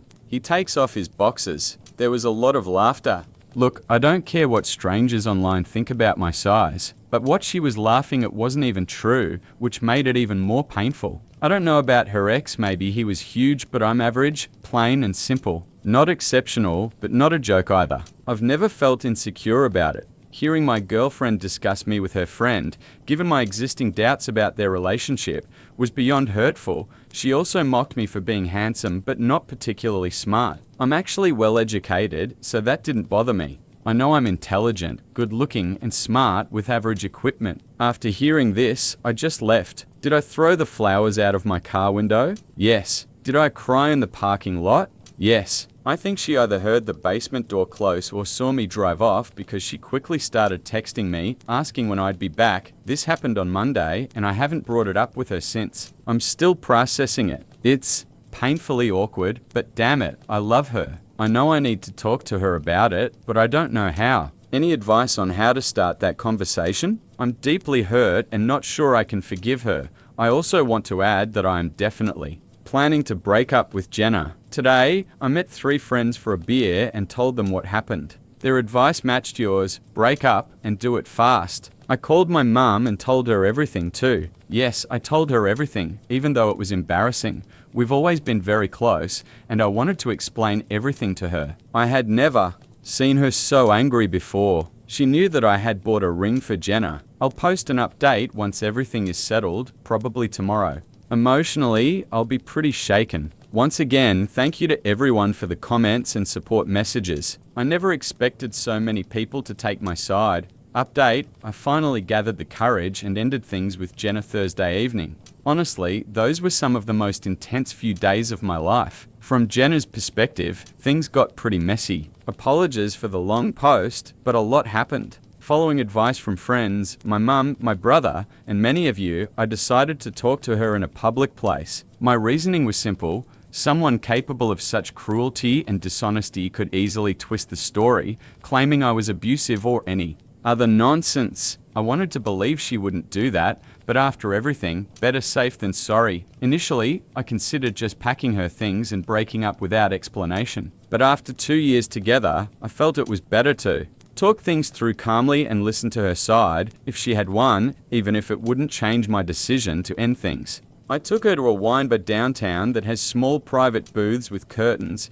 Since Monday, Jenna had been acting like an angel, which could mean 3 things. She felt guilty for her cruel behavior. She thought I might overhear her, or she simply noticed my distance and didn't understand why. She dressed up nicely, and I have to admit, she looked incredible despite everything. Jenna was also very affectionate and kept dropping suggestive comments about what she wanted to do with me. Later, usually, my cute little baby carrot. Normally, I'd laugh and enjoy it, but given the circumstances, it was hard to hear and stay composed. I had rehearsed what I wanted to say many times. So, once we sat down and our wine arrived, I started talking. I don't remember every word because adrenaline was off the charts. I began by telling her how deeply I loved her, how she was the only woman with whom I felt such a profound connection, someone I fully opened up to and trusted. I told her she was the only one I had considered marrying and the reason I went shopping for a ring. I didn't mention that I had already bought it or that I had imagined us having children in the coming years. She kept interrupting with phrases like, "Oh, how sweet," or telling me how much she loved me. Then I looked her straight in the eyes and asked bluntly, if she loved me so much, why did she mock me so terribly in front of Dylan? Her expression gave me a certain satisfaction. As expected, Jenna initially denied everything and pretended not to understand what I meant. She claimed Dylan knew how much she loved me and that she never made fun of me in their conversations. I simply looked at her and said something like, "Come on, Jenna." Even after I explained that I came home early Monday and overheard everything, she continued to deny it. Her calmness was irritating. I told her we both knew she was lying and what she said was inexcusable. I couldn't understand why she would say such things, especially since she lied just to laugh at me. Jenna kept pretending I was imagining it. She insisted she loved me so much, was never dissatisfied with our intimate life, and would never complain about my size. She claimed she loved me for my intelligence and caring nature. Had I not heard it myself, I might have believed her. She deserves an Oscar for that performance. Some commenters asked if I was sure she was talking about me when discussing her ex and his kraken. She did mention me by name, comparing me to him. I am completely certain she was referring to me and lying straight to my face. I told her I would drive her home so she could gather essential items from the house. My brother and his wife were also there. I wanted witnesses to confirm I let her collect her things without being aggressive. I said I'd pack the rest and leave it outside for her to take at her convenience. Jenna was shocked that I was actually ending things. She begged me to reconsider, but my decision was final. It was hard to hold back tears as she expressed how much she wanted to be with me forever and that she had planned to be the mother of my children. She kept asking what she should do now and where she would sleep. I told her that was no longer my problem and that she had plenty of friends she could stay with until she found a place of her own. She only needed to take her clothes, toiletries, and a few personal items. Almost all furniture and decor in the house, which she had redone, had been paid for by me, and then the tears began. Jenna started crying, saying she couldn't understand how I could treat her this way. She repeated over and over that she always thought I was a good guy. I told her I am a good guy, that's exactly why I didn't throw her things on the lawn, change the locks, or leave without explanation, and then somehow she managed to twist the knife even deeper. She admitted she didn't know why she had said all those things to Dylan. Maybe it was because, with him, she could laugh at things that would otherwise make her cry. Apparently, this included my penis. Normally, I don't stoop to sarcastic remarks, but I told her she was welcome to move back to her hometown and live happily with her ex and his 23-centimeter endowment. Seeing her tears vanish instantly was shocking. Clearly, in her eyes, I was a jerk, terrible with women, a failure, destined to be alone, with a tiny carrot down there. She said she never really loved me, that she saw me more as a friend and stayed to avoid hurting me. Makes sense, I guess. Then she said that if I ever proposed again, she would call me a loser and a jerk, and just in case I didn't understand, she repeated her little carrot comparison. Oh, and apparently I'm doomed to die alone. I told her that dying alone is better than dying in a marriage with a woman who doesn't love or respect me. No joke. Then she just screamed a long, unbelievably loud scream, not even words, just pure noise. It was terrifying. After that, she ran out, calling me a disgusting pig. I had already paid the bill and apologized to the waiter for the drama. When I stepped outside, she was just standing there, crying. Even though what she did and said was awful, it still hurt to see her like that. I didn't want to just leave her outside in the cold, so I offered to drive her home so she could gather her things, but she had to stay somewhere else afterward. She agreed. The car ride was silent, incredibly awkward. When we arrived home, my brother and his wife were there. His wife stayed inside while Jenna collected her belongings, and my brother waited with me outside. The process went relatively smoothly. I left her a note explaining that her things were on the porch and she could collect them any time I was at work. I didn't hear from Jenna all day until it was time to come home from work. She sent a vicious message wishing me every misfortune imaginable. I didn't respond. When I got home, I found my house in complete chaos. I have no idea if she made a copy of the key or somehow knew how to pick locks, but she got inside and destroyed everything. Breakable items were smashed, furniture ripped apart, and the kitchen was ruined. The only good thing she did was lock my 2 dogs in a room, probably to keep them safe from broken glass or spilled food.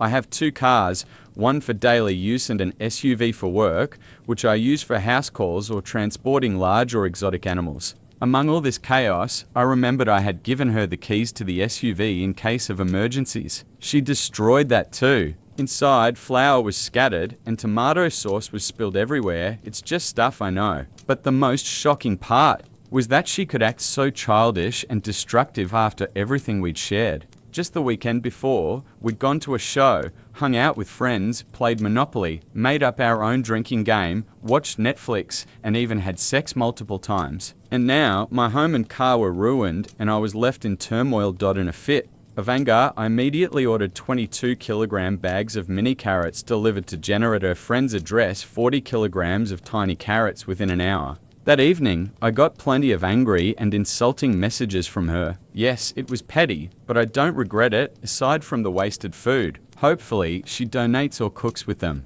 I blocked Jenna. She's truly cruel, and I know I deserve better. Since Monday, I've reflected a lot on myself as a partner and tried to understand what might have caused her to build up resentment or dissatisfaction toward me. To be completely honest, I work hard, I make time for everyone I love, and I try not to bring stress home. Some days at work are just brutal, and today was one of those. I'll admit it. Jenna and I had argued about this before, and I genuinely tried to organize my schedule so I could get home at a reasonable hour and leave the stress of work behind. But anyone who's a vet or knows someone in the field understands that. We're always on call for emergencies. Sometimes we have patients that need constant monitoring or overnight care. Taking a day off is possible, but it's complicated. I have an incredible team that can handle most situations, yet even on days off or during vacations, I still get calls or messages. I'm sure there were moments when Jenna felt second to my work, and honestly, I know there were. She told me that herself. I tried to adjust, but there's only so much one can do.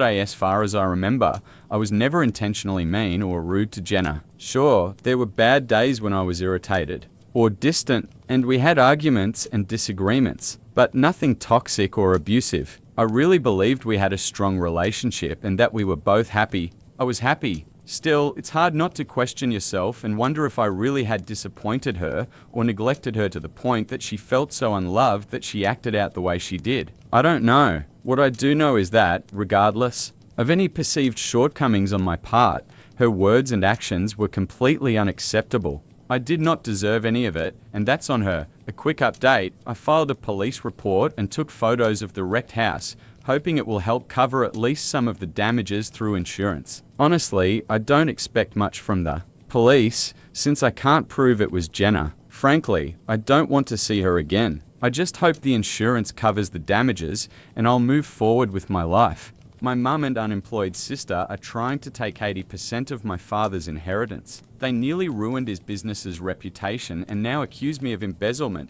I'm 32, and this has been one of the hardest weeks of my life. My dad suddenly passed away from a heart attack, and on top of grieving, I'm forced to deal with ugly family drama. Never in a million years did I think I'd face something like this at my age, but here we are. My parents divorced when I was 15, and it was brutal. My mum cheated on my dad with his best friend, which tore our family apart. My younger sister, Emmy, she's 28 now, sided with mum. I chose to live with dad, and things were never the same between us again. Dad was a self-made businessman. He started with a tiny electronics repair shop in our garage when I was a kid. I still remember spending weekends helping him sort parts and study circuit diagrams. Over the years, he grew that little shop into a chain of stores across the state. His story always inspired me. He worked relentlessly and achieved everything through grit and perseverance. After the divorce, he buried himself even more in work. I think it was his way of coping with the betrayal.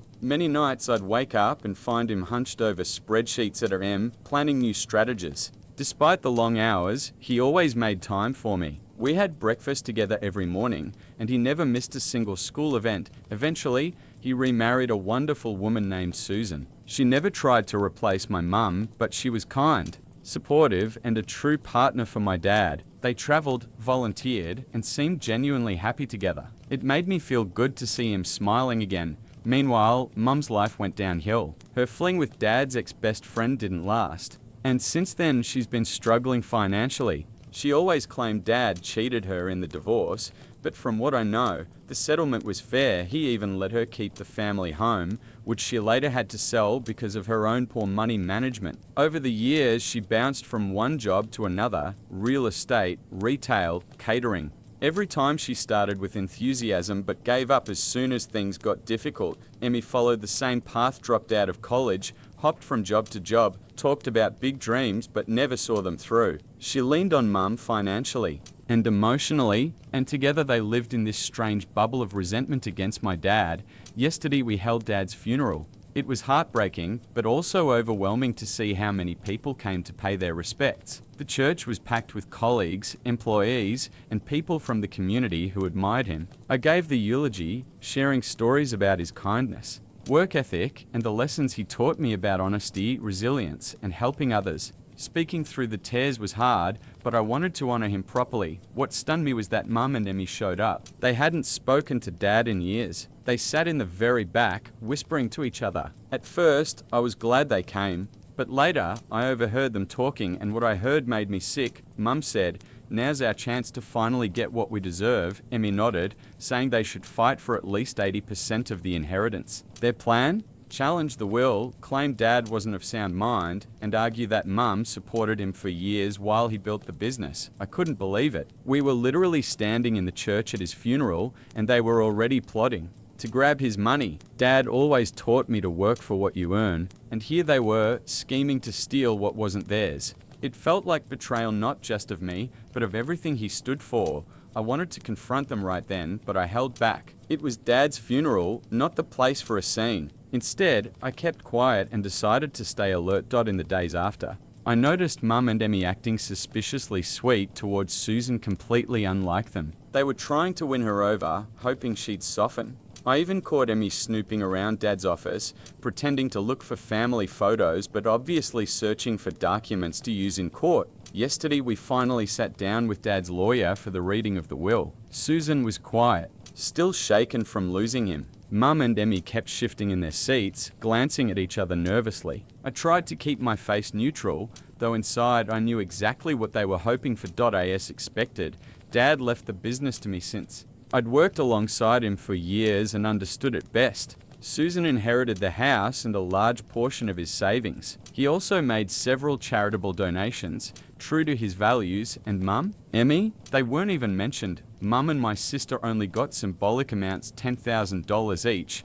The moment the lawyer finished reading the will, my mother exploded. She started yelling about how unfair it was, how she had supported my father for years while he built his company, and how she deserved a bigger share. Conveniently, she left out the part where her affair destroyed their marriage. Emmy jumped in right after, claiming it wasn't right that I inherited so much since I had already benefited by living with Dad after the divorce. She accused him of favoritism, saying he punished her just because she sided with Mum back then. It was obvious they had rehearsed this whole performance. That's when I snapped. I told them I had overheard their little scheme at the funeral. I called them out for plotting to contest the will and trying to take advantage of the situation. I said they should be ashamed of themselves thinking only about money while the rest of us were grieving. Mum tried to backpedal, saying I didn't understand how hard things were for her after the divorce. She painted herself as a victim, glossing over the fact that she squandered everything she got in the settlement. Emmy accused me of always taking Dad's side and never caring about them,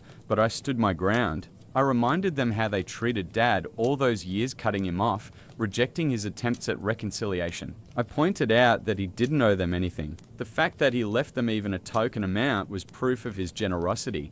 The meeting ended with Mum and Emmy storming out, threatening to bring in lawyers. Susan broke down crying from the stress. The attorney reassured us that the will was solid and very hard to challenge, but he warned that if they did file a lawsuit, things could get ugly and drag on for a long time. Since then, my phone hasn't stopped buzzing. Relatives keep reaching out with their opinions. Some are on my side, saying Mum and Emmy are just being greedy and that Dad had every right to decide what happened with his estate. Others say I'm being too harsh and should try to see their perspective. A few even suggested I hand over part of my inheritance for the sake of peace in the family, but I refuse.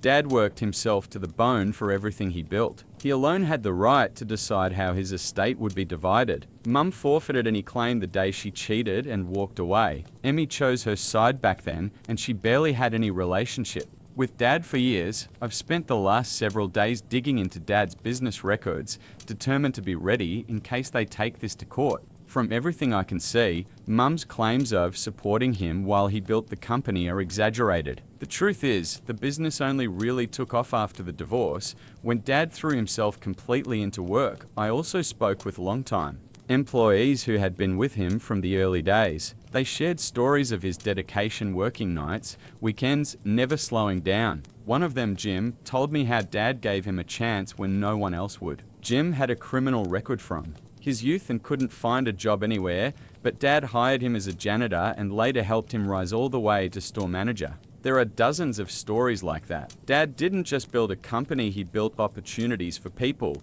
Hearing those stories has only strengthened my resolve to defend his legacy. He wasn't building this business for greed. He wanted to create something lasting, something that supported entire families. I can't let my mother and sister's selfishness put that at risk, but I'd be lying if I said I wasn't conflicted. A part of me wonders if I'm being too rigid. Should I try to compromise just to keep the peace? I don't want to go against Dad's final wishes, but the idea of a drawn-out legal battle makes me sick. It would drain money, energy, and cause even more family drama. Right now, I'm focusing on supporting Susan and keeping the company steady. Losing Dad was already devastating, and on top of that, fighting off my mum and sister's greed is exhausting. I barely sleep, constantly replaying that confrontation in my head. Part of me feels guilty for creating a scene so soon after his death, but another part of me is furious they would stoop so low. I worry most about Susan. Since the will was read, she's been almost silent, crushed by the stress. She adored my father, and watching his memory drag through mud is breaking her. The company has also been shaken. Dad was its heart and soul, and stepping into his shoes feels overwhelming. The last thing I need is a lawsuit distracting me from keeping everything afloat. I've even considered offering Mum and Emmy more money than what Dad left them, just to make them go away. But I know the risk that giving in might only encourage them to demand more. And most importantly, it would betray Dad's wishes.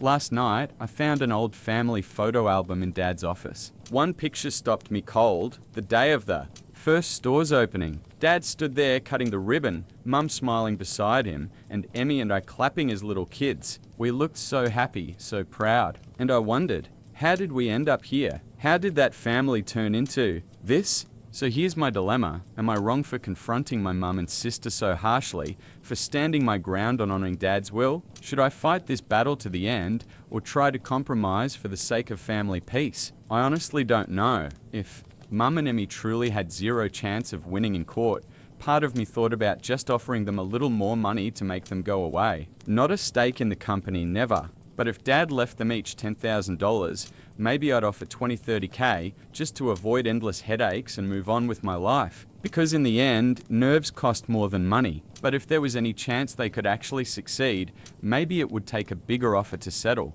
Still, I understood what many people, and honestly what I myself wanted deep down felt, that Mum and Emmy deserved nothing. If the case went to trial and they lost, they'd not only walk away empty-handed, but also have to cover court costs. That would have been its own kind of justice karma, really. Still, my own instincts told me to at least consider offering something small just to avoid a dragged-out war. Update 1: it's been about a month since my last post. Unfortunately, I don't have good news. Things with Mum and Emmy spiraled way beyond anything I could have imagined. At this point, it feels like I'm living inside some ridiculous soap opera. Except it's my actual life, and there's no dramatic background music to warn me before everything collapses. First, I want to thank everyone who commented on my first post. Your advice and support were a lifeline. To those who told me to stand firm, thank you. Your words helped me stay grounded. And to those who suggested compromise, I truly appreciate that perspective too. I even tried, but more on that later. So, where do I start? I guess with the lawsuit. Yep, Mum and Emmy officially hired an attorney to contest Dad's will. About a week after the reading, I was served court papers. Their lawyer has a reputation for being ruthless in inheritance battles. The lawsuit claims that Dad was not of sound mind when he wrote his will, and that Mum supposedly contributed significantly to building the business during the marriage, so much so that she's entitled to most of it. They're demanding 80% of the estate. Exactly what I overheard them plotting at the funeral. It's absurd. But absurd or not, it's already causing real damage. Legal fees are piling up fast. I had to hire my own lawyer. Thankfully, Tom, Dad's longtime friend and legal advisor, agreed to represent us. He knows the history of both our family and the company, which is a huge help. Even with his discounted rates though, this isn't cheap. Tom is confident the will is airtight, and that Mum and Emmy don't have a case. But he also warned me these disputes can drag on for months, sometimes years, and the lawsuit isn't even the worst part. Mum and Emmy launched a smear campaign against me and Susan. They're spreading disgusting rumors telling people Susan manipulated Dad into rewriting the will, that I've been embezzling money from the company for years, and that we plan to sell the business and fire everyone. Total lies. But rumors travel fast. I've spent countless hours on the phone reassuring employees that their jobs are safe. Even some of our long-time customers started asking if they should take their business elsewhere. Last week, I overheard 2 new hires whispering in the break room, wondering if they should start job hunting in case mass layoffs happen. I had to call an emergency staff meeting to squash the gossip. It kills me that it's come to this, that I have to defend both myself and my father's memory to people who worked beside him for decades. The accusation of theft especially infuriates me. Dad was meticulous about the company's finances, and he drilled that same discipline into me. The thought that I would steal from the very business he poured his life into makes my blood boil. I spent the past week going through financial records with our accountant, preparing evidence in case the claim makes it into court. Susan is struggling more than anyone. She isn't used to this level of scheming and backstabbing. At one point, she even said maybe we should give Mum and Emmy what they want just to make it stop. I had to remind her again and again that giving in is exactly what they want. The other night, I found her crying in Dad's office, clutching one of his old sweaters, the one he always wore when he worked late. Through her tears, she looked at me and asked, would he really want all this fighting? My heart broke. I tried reaching out directly to Mum and Emmy, phone calls, texts hoping to reason with them. They ignored everything. Now all communication goes through their lawyer. It feels like they've forgotten we're even family.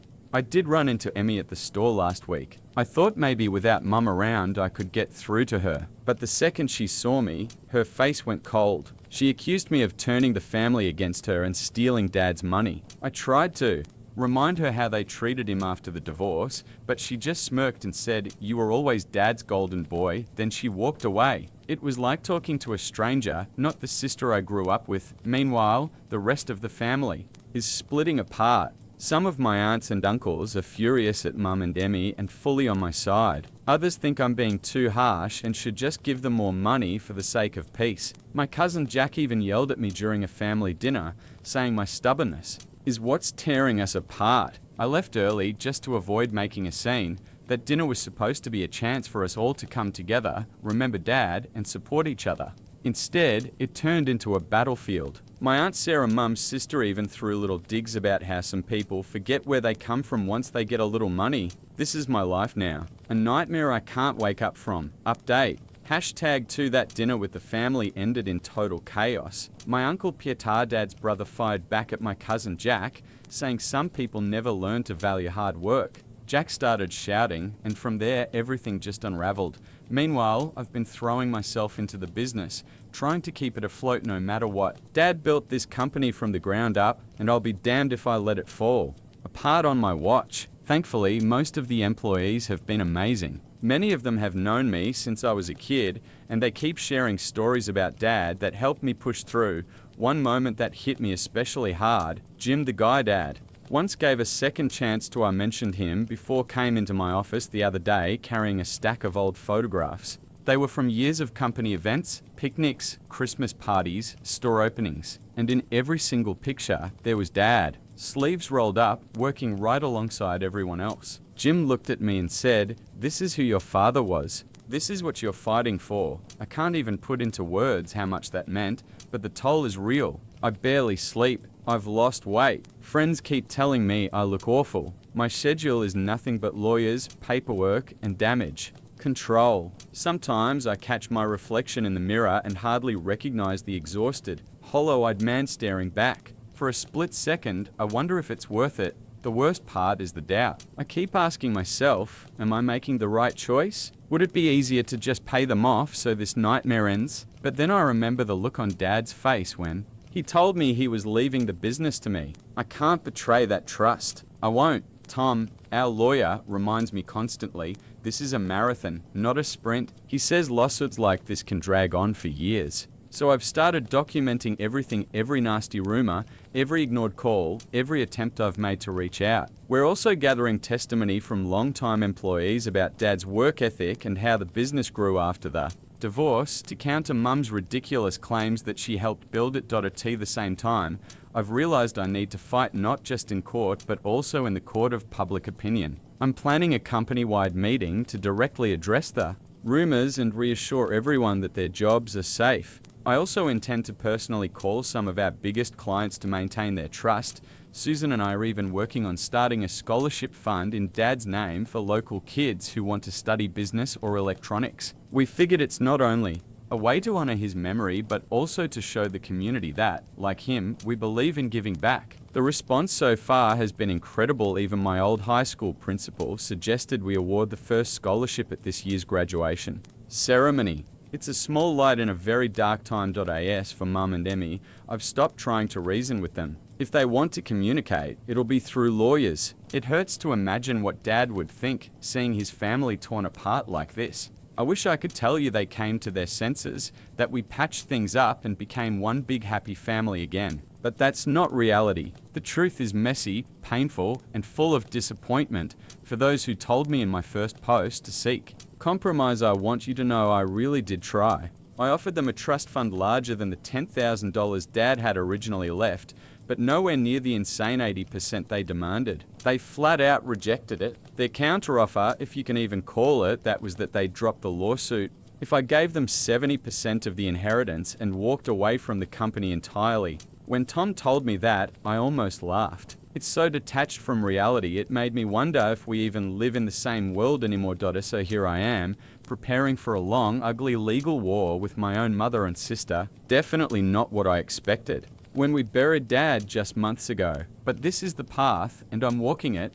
What weighs on me the most is knowing that no matter how this ends, our family will never be the same. Even if by some miracle Mum and Emmy dropped everything tomorrow, too much has been said. Too many lines have been crossed. Trust is gone. Love. I don't even know if it was ever there from their side, but I'm not fighting alone. Susan has been my rock through all of this. She misses Dad, she hates the rumors, she feels the weight of the lawsuit, but she's still here, reminding me what we're fighting for whenever I start to doubt. And beyond her, I've got Dad's old friends, employees who feel more like family than blood ever did, and loyal clients reaching out to show support.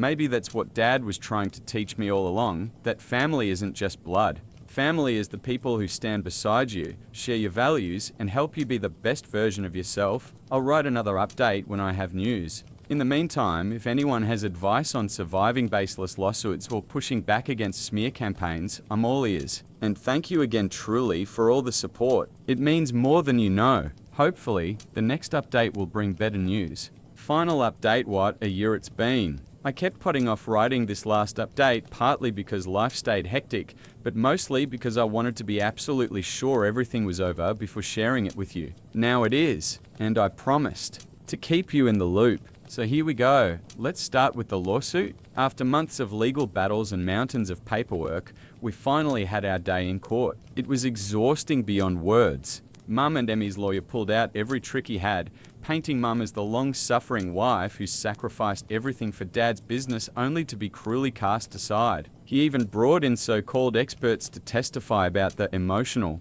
labor of a spouse being the foundation of a company's success. Theatrics were off the charts. He had Mum take the stand, telling stories about lonely nights while Dad was at the office conveniently leaving out her affair with his best friend. But Tom, our lawyer, was ready. He presented proof of Dad's endless hours of work, employee testimonies about how the company really grew after the divorce, and financial records showing Mum had already received a fair settlement back then. He also didn't let her gloss over the affair.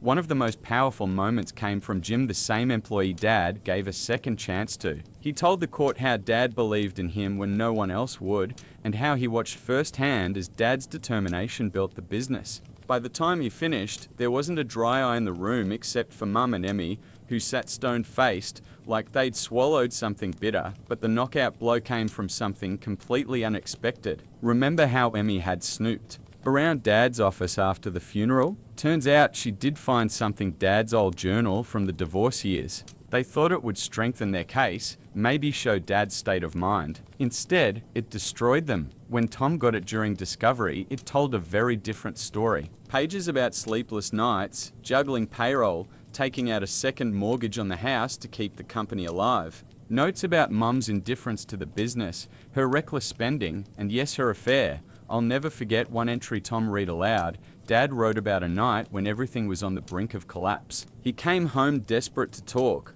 money, only to find Mum out partying, having spent hundreds on a new outfit. He described how alone he felt, how close he was to giving up. But then he wrote about quietly checking on me while I slept. And that moment gave him the strength to keep going. For my son, he wrote, I will build a legacy he can be proud of. Hearing those words in court nearly broke me. But they also reminded me why I was fighting. After that, things moved quickly. The judge ruled in our favor, threw out their case, and ordered Mum and Emmy to cover our legal fees. On paper, it was a total victory. But it didn't feel like joy, just relief, and a heavy sadness that it ever came to this, and that wasn't the end. Remember the smear campaign they'd been running? It backfired. Some of the nastier rumors, like embezzlement and claims that we planned to sell the company, were legally deemed defamatory. We didn't sue, but the threat alone forced them to issue a public retraction. Watching them admit they'd spread lies was surreal. They looked small, defeated, nothing like the bold, angry women who started all of this. Part of me pitted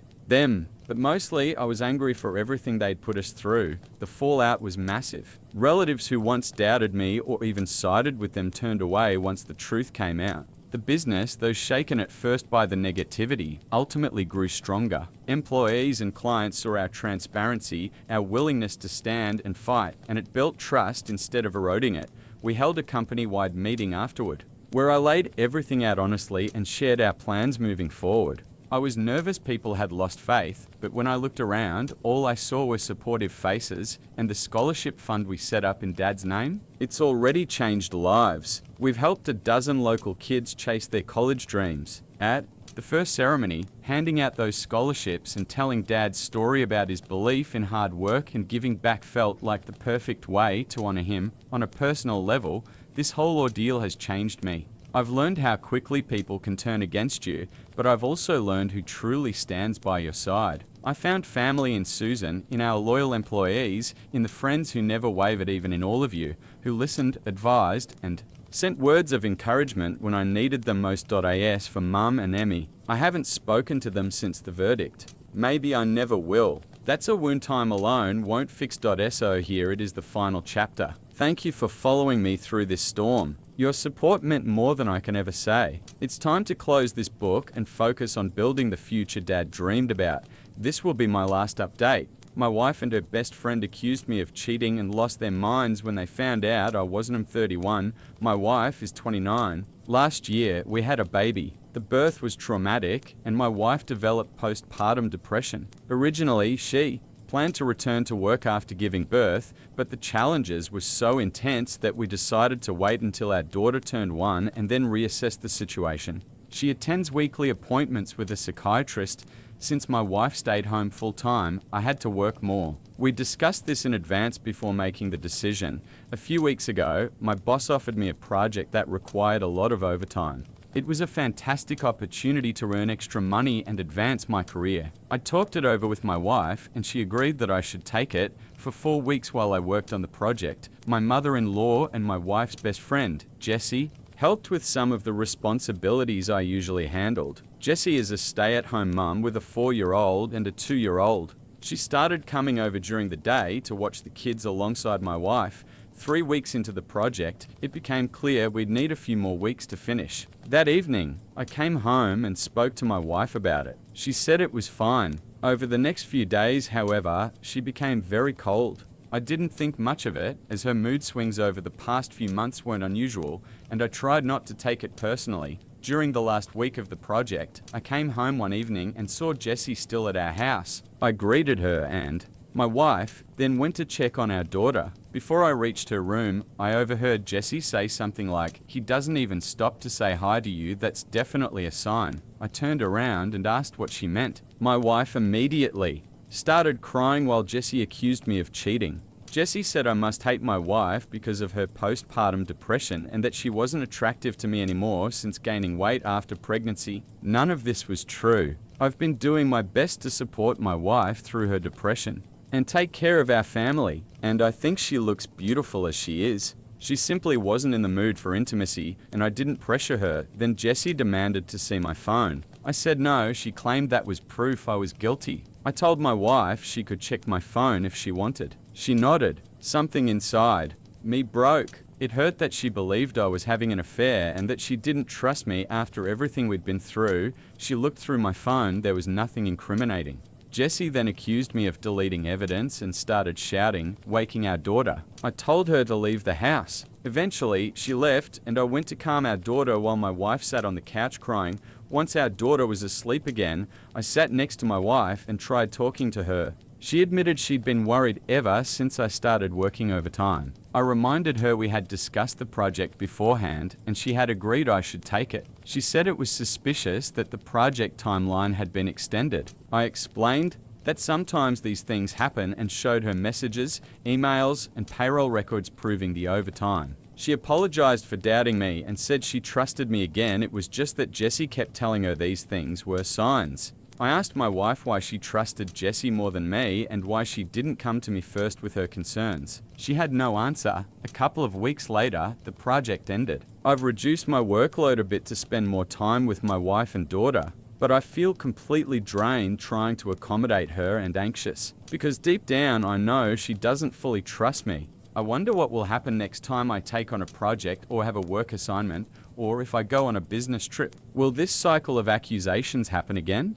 I've tried bringing it up a few times, but my wife says it's not the right time. She's tired and sad. I try to respect her feelings, but I can't help wondering if there's room for my feelings in our family anymore. I don't know what to do in this situation. Does anyone have advice on how to move forward? Update: 4 days later that evening, I approached my wife and told her I wanted to find a therapist. I didn't connect it to her accusations or anything specific, I just said I was struggling. She shrugged. She said, "Do whatever you want." The next day, I returned from work to find our bedroom in my home office completely ransacked. Papers and personal items were scattered everywhere. My wife was nowhere to be found, and our daughter was crying in her room. She had left her alone and turned off her phone. I immediately tried calling her parents and a few friends, but no one had seen her. Growing more anxious, I called my mum to see if she could watch our daughter while I searched. Before my mum could arrive, my wife came back, driving the car. Jessie, her friend, stayed in the car and hadn't entered the house since I had kicked her out because she was insulted by my behavior. My wife walked in, visibly upset and in tears. I asked what had happened, initially fearing that someone had broken in. Instead, she started yelling at me, accusing me of cheating and claiming that my visits to a psychiatrist were a cover to see a mistress. I tried to calm her and insisted that none of it was true, but she attacked me and broke my nose. After realizing what she had done, she slumped onto the couch in a dazed state, staring blankly at the wall. I quickly went to my daughter's room and locked the door. I called my mum, who was already on her way, to explain the situation, and also reached out to my mother-in-law to ask her to come and look after my wife. I packed a bag for our daughter, and my mum and I left with her. My wife didn't even look up. We dropped our daughter off at my father's house and then went to the emergency room to treat my nose. In the process, I stained my mum's new Subaru with blood. For now, my daughter and I are staying with my parents, while my wife is with her parents. I am considering filing for a restraining order against Jessie. My wife and I are separating. I still love her, but I cannot live with someone who causes me harm and could potentially endanger our child. I am holding off on divorce, hoping she will receive the necessary treatment so we might repair our relationship. My in-laws mentioned that they are considering inpatient care at a local facility. I have also documented the entire chaotic incident in case it becomes relevant for custody proceedings. My heart aches because I know this isn't really my wife, it's her mental illness, but I have to protect myself, our daughter, and give my wife space to recover. I hope this is the right decision. Ultimately, I concluded that to safeguard my daughter, I must file a police report. I was heading to the station when, 3 days later, my wife died early Monday morning. She had become convinced by her friend Jessie that I was having an affair, which was entirely false. She lost her sanity. She was with her parents, who had planned to admit her to a hospital for treatment. On Sunday evening, she had come to my parents' house, demanding to take our daughter. She had left her alone for a few hours previously and had attacked me. I refused. I offered her supervised time with the child in the presence of both sets of parents, but she refused, upset, and eventually left. A few hours later, she crashed her parents' car into a tree and died. Jessie visited yesterday, crying to see me and our daughter. She claimed she planned to speak at my wife's funeral and that she had arranged it with my in-laws, but informed me out of courtesy. I told her she would not be allowed to speak. We argued and she left, saying that I wasn't the only person who loved my wife. I spoke with my in-laws, who insist that Jessie should be allowed to speak because she had known my wife since childhood, and they are close to her. I fear that giving in to their pressure could damage my relationship with them. At the same time, the thought of Jessie standing at my wife's funeral makes me physically sick. I don't think I could bear hearing her, knowing she had taken pleasure in my wife's mental decline and had left our daughter alone, yet I don't trust my own judgment right now. My mind is clouded, my parents are divided over what to do, and I don't have the energy to reach out to friends. So once again, I am asking, what should I do?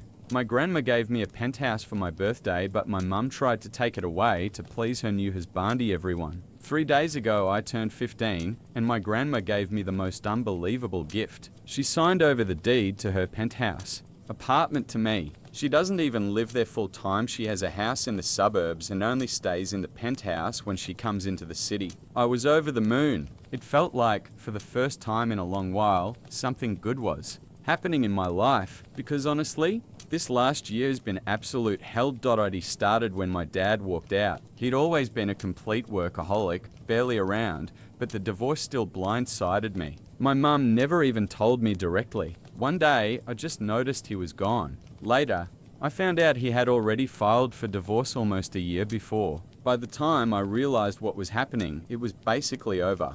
He didn't even say goodbye to me, just left me one last message, be good.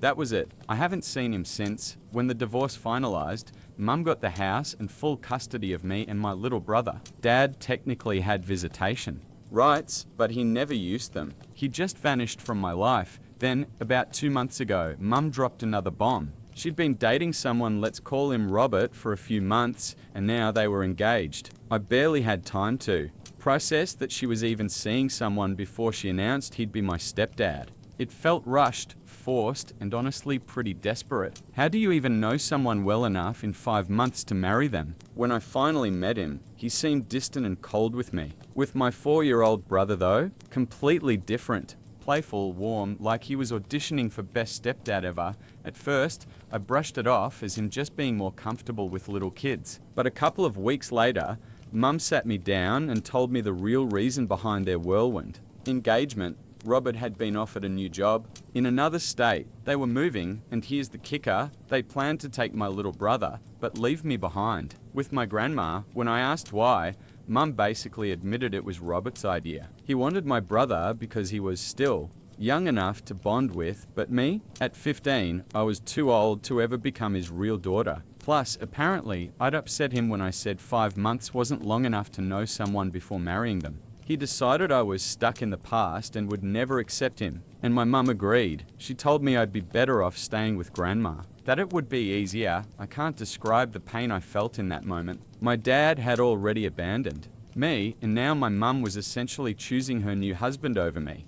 I love my grandma dearly, and moving in with her wasn't the issue. She's the kindest, most compassionate woman I know, but to hear my own mother say I wasn't wanted, that crushed me. I told her I didn't want to wait until the move I wanted to live with grandma immediately. Within a few days, I'd packed my things and left. Those last couple of days at Mum's house were silent. I didn't speak to her, didn't hug her goodbye. Honestly, I didn't think she deserved it. The only person I said goodbye to was my little brother, because I knew I'd miss him like crazy. Now I'm at grandma's and life already feels lighter. She shows me real love, not conditional affection based on what some guy thinks. Even though the commute to school is longer, I don't care. It's worth it. Every night I call my brother to talk before bed.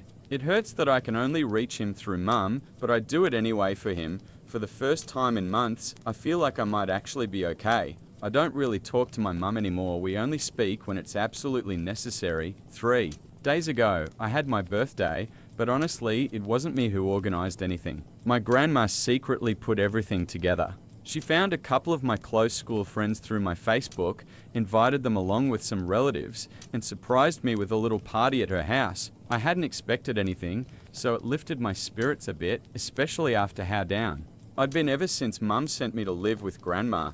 But after we cut the cake, grandma announced her gift to me and I was completely stunned. She told everyone that for now, her lawyer would act as trustee of her apartment, but the moment I turn 18, full ownership will pass to me. It was the best news I'd gotten in ages. I didn't even think of telling my mum about it. Turns out, someone else did. Yesterday I found out that one of the party guests must have told her. That evening, Mum called me, sounding way too cheerful for someone about to drop a bomb. She said she knew about grandma's gift and that after talking with Robert, her husband, they decided he wanted to adopt me. But there was a catch. I'd have to convince grandma to transfer the deed into his name first. She genuinely expected me to be happy about this, as if it meant I could finally join them. I wasn't. I told her straight up that it would never happen and that she didn't need to call me anymore. Then I hung up. A few minutes later, she tried again, and when I didn't pick up, she sent me a long message. The summary? She said she was sorry if it upset me that she lives by Robert's rules,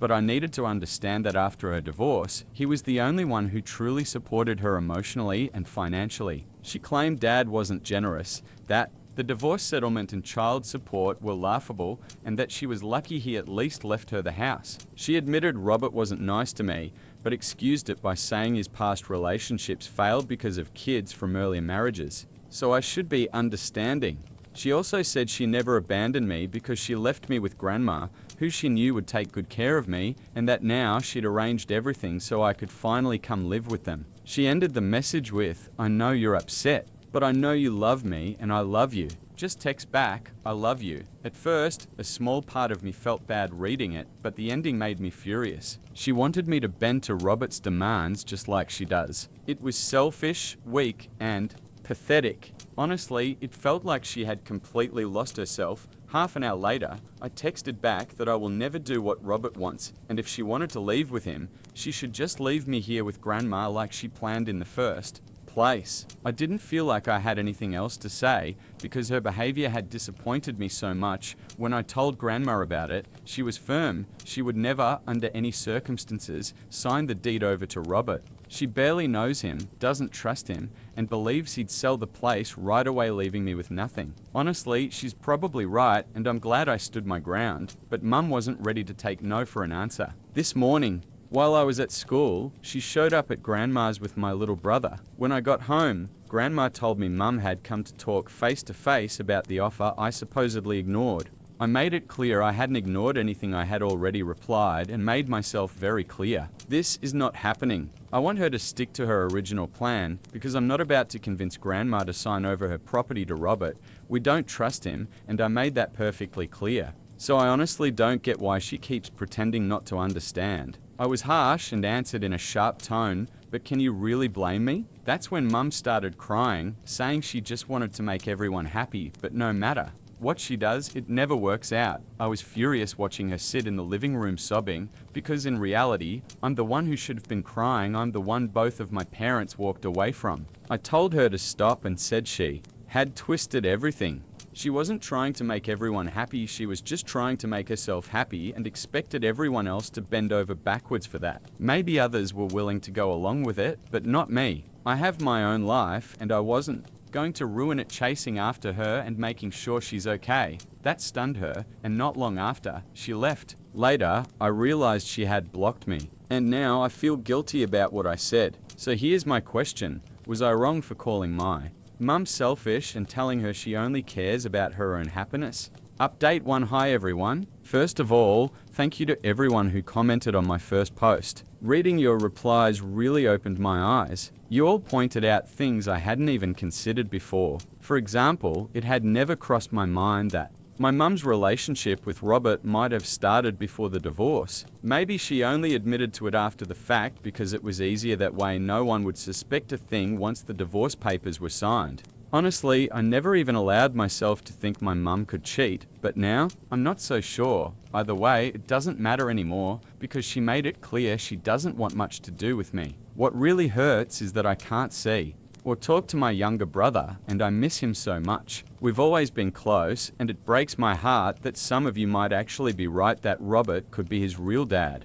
I try not to think about it, but once the idea was planted, it's been hard to shake. I've talked to my grandma a lot over the past couple of days. Neither of us knows for sure, but it's definitely changed how we see Mum. I think talking to my dad might clear some things up, but I don't know if he'd even want to go there with me. It's been 4 days since Mum last came over, and we haven't spoken since. She blocked me the same day, and later Grandma told me she blocked her too. That's so ungrateful, especially considering Grandma takes care of me without asking Mum for child support. She doesn't need to, she has her own money. She's doing this out of love, giving up her retirement to raise me. Mum should be grateful, but instead, she cuts her off. I'm just filled with so much anger and so many questions I can't answer. I just hope that one day, the truth finally comes out. Update 2. Hi again. This one's going to be long because a lot happened tonight. My dad showed up. Apparently, Grandma had reached out to him, but she didn't tell me because she wasn't sure if he'd actually come and didn't want to give me false hope. As soon as he found out Mum was engaged to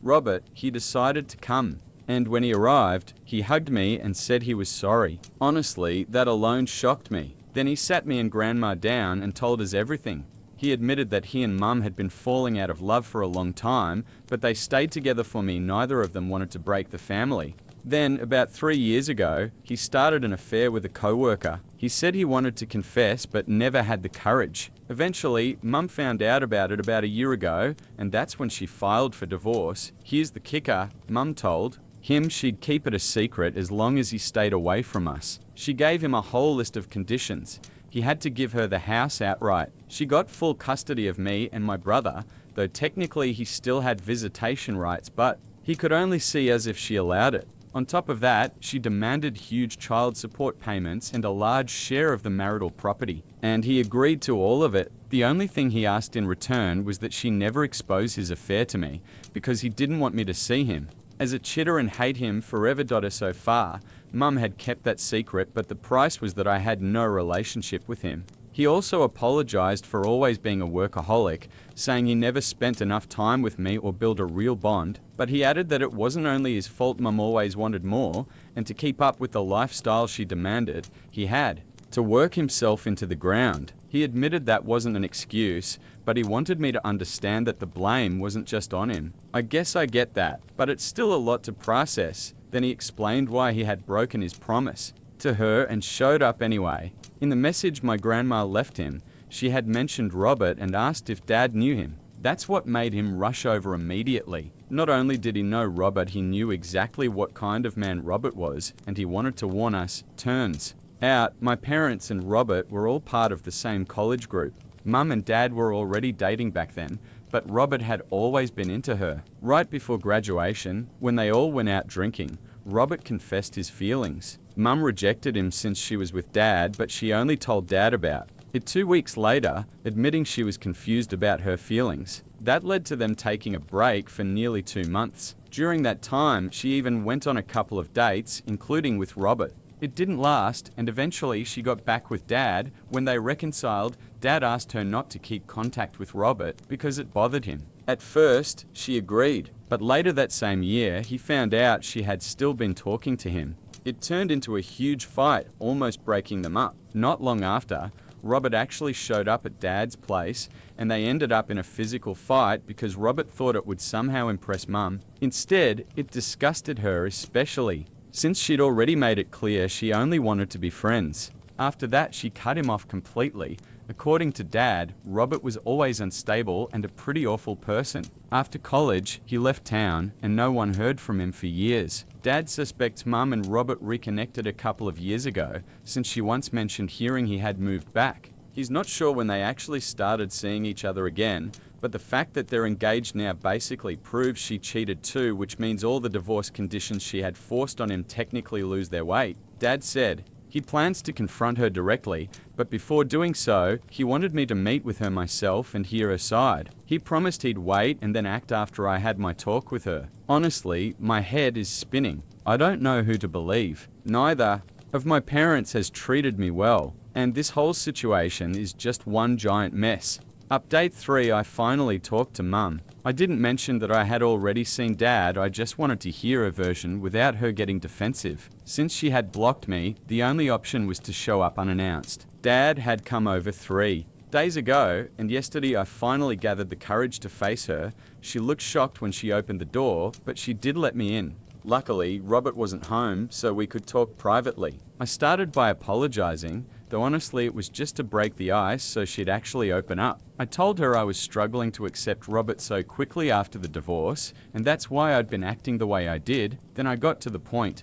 I said that the timing of everything felt way too convenient. Like it was just too neat that she suddenly met this perfect guy right after her marriage ended. That would have been the perfect chance for her to admit she had known Robert back in college, but she didn't. She just said she was lucky to run into him again. That was it. But I already knew Dad wasn't lying about them all knowing each other in college because he has photos. The only thing I still wasn't sure about were the finer details of his version of events.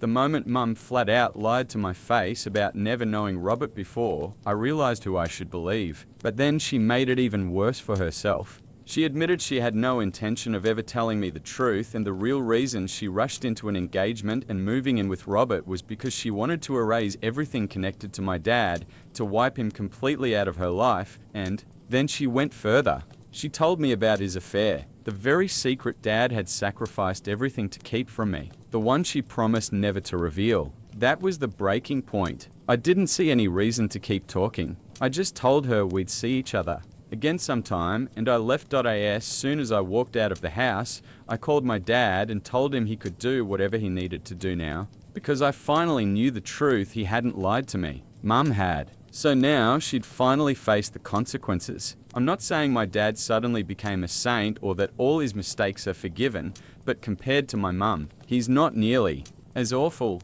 Update for high again. A lot has happened since my last post. First, a question that's been eating at everyone, including me, is my brother actually my dad's son? The answer is yes. After Dad confronted Mum, they did a DNA test last month. Thankfully, it confirmed that my brother is his biological child. That gave Dad the confidence to go after full custody. Since I'm 15, I can officially declare that I want to live with Dad, and that will be taken into account legally.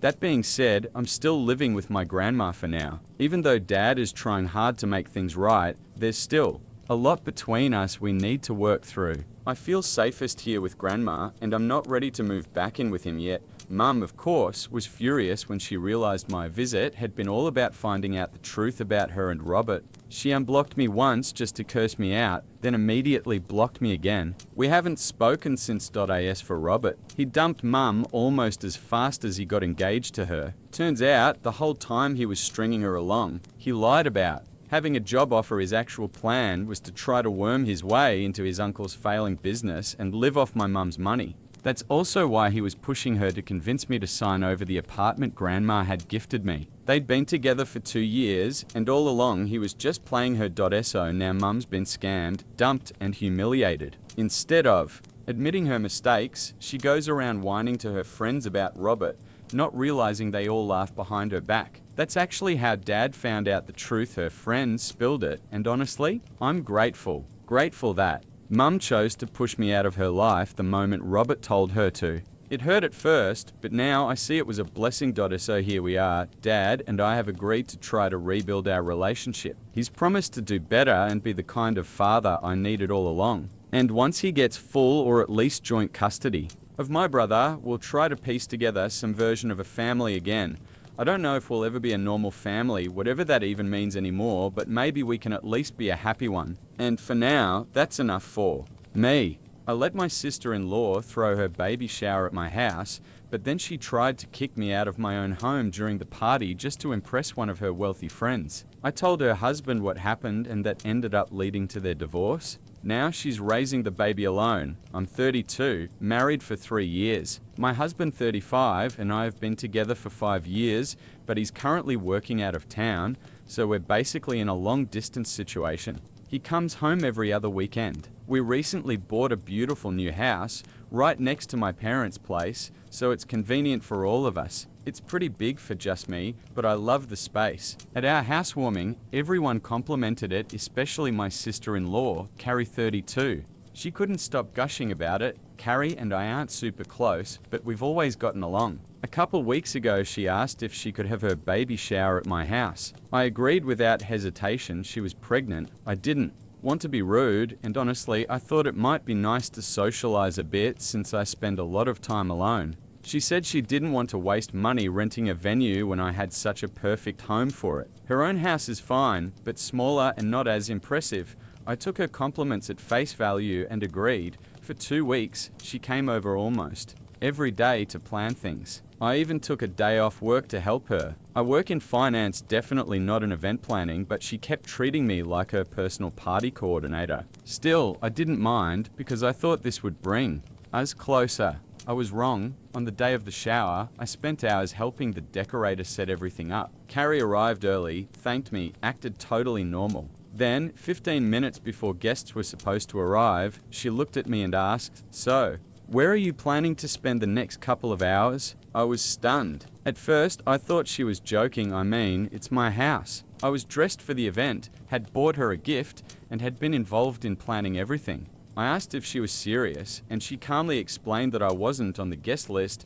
Apparently, she'd never intended for me to be there. She claimed she thought I was just helping out, like some kind of hired planner. She told me the shower was for close family and friends only, and that unfortunately, I didn't make the cut. She even asked me to leave before her guests arrived so I wouldn't cause a scene. I was furious, humiliated, and honestly heartbroken. I stormed outside to call my husband, but he was busy at work and couldn't pick up. I couldn't hold it in anymore. I decided to call Carrie's husband, Jim 33.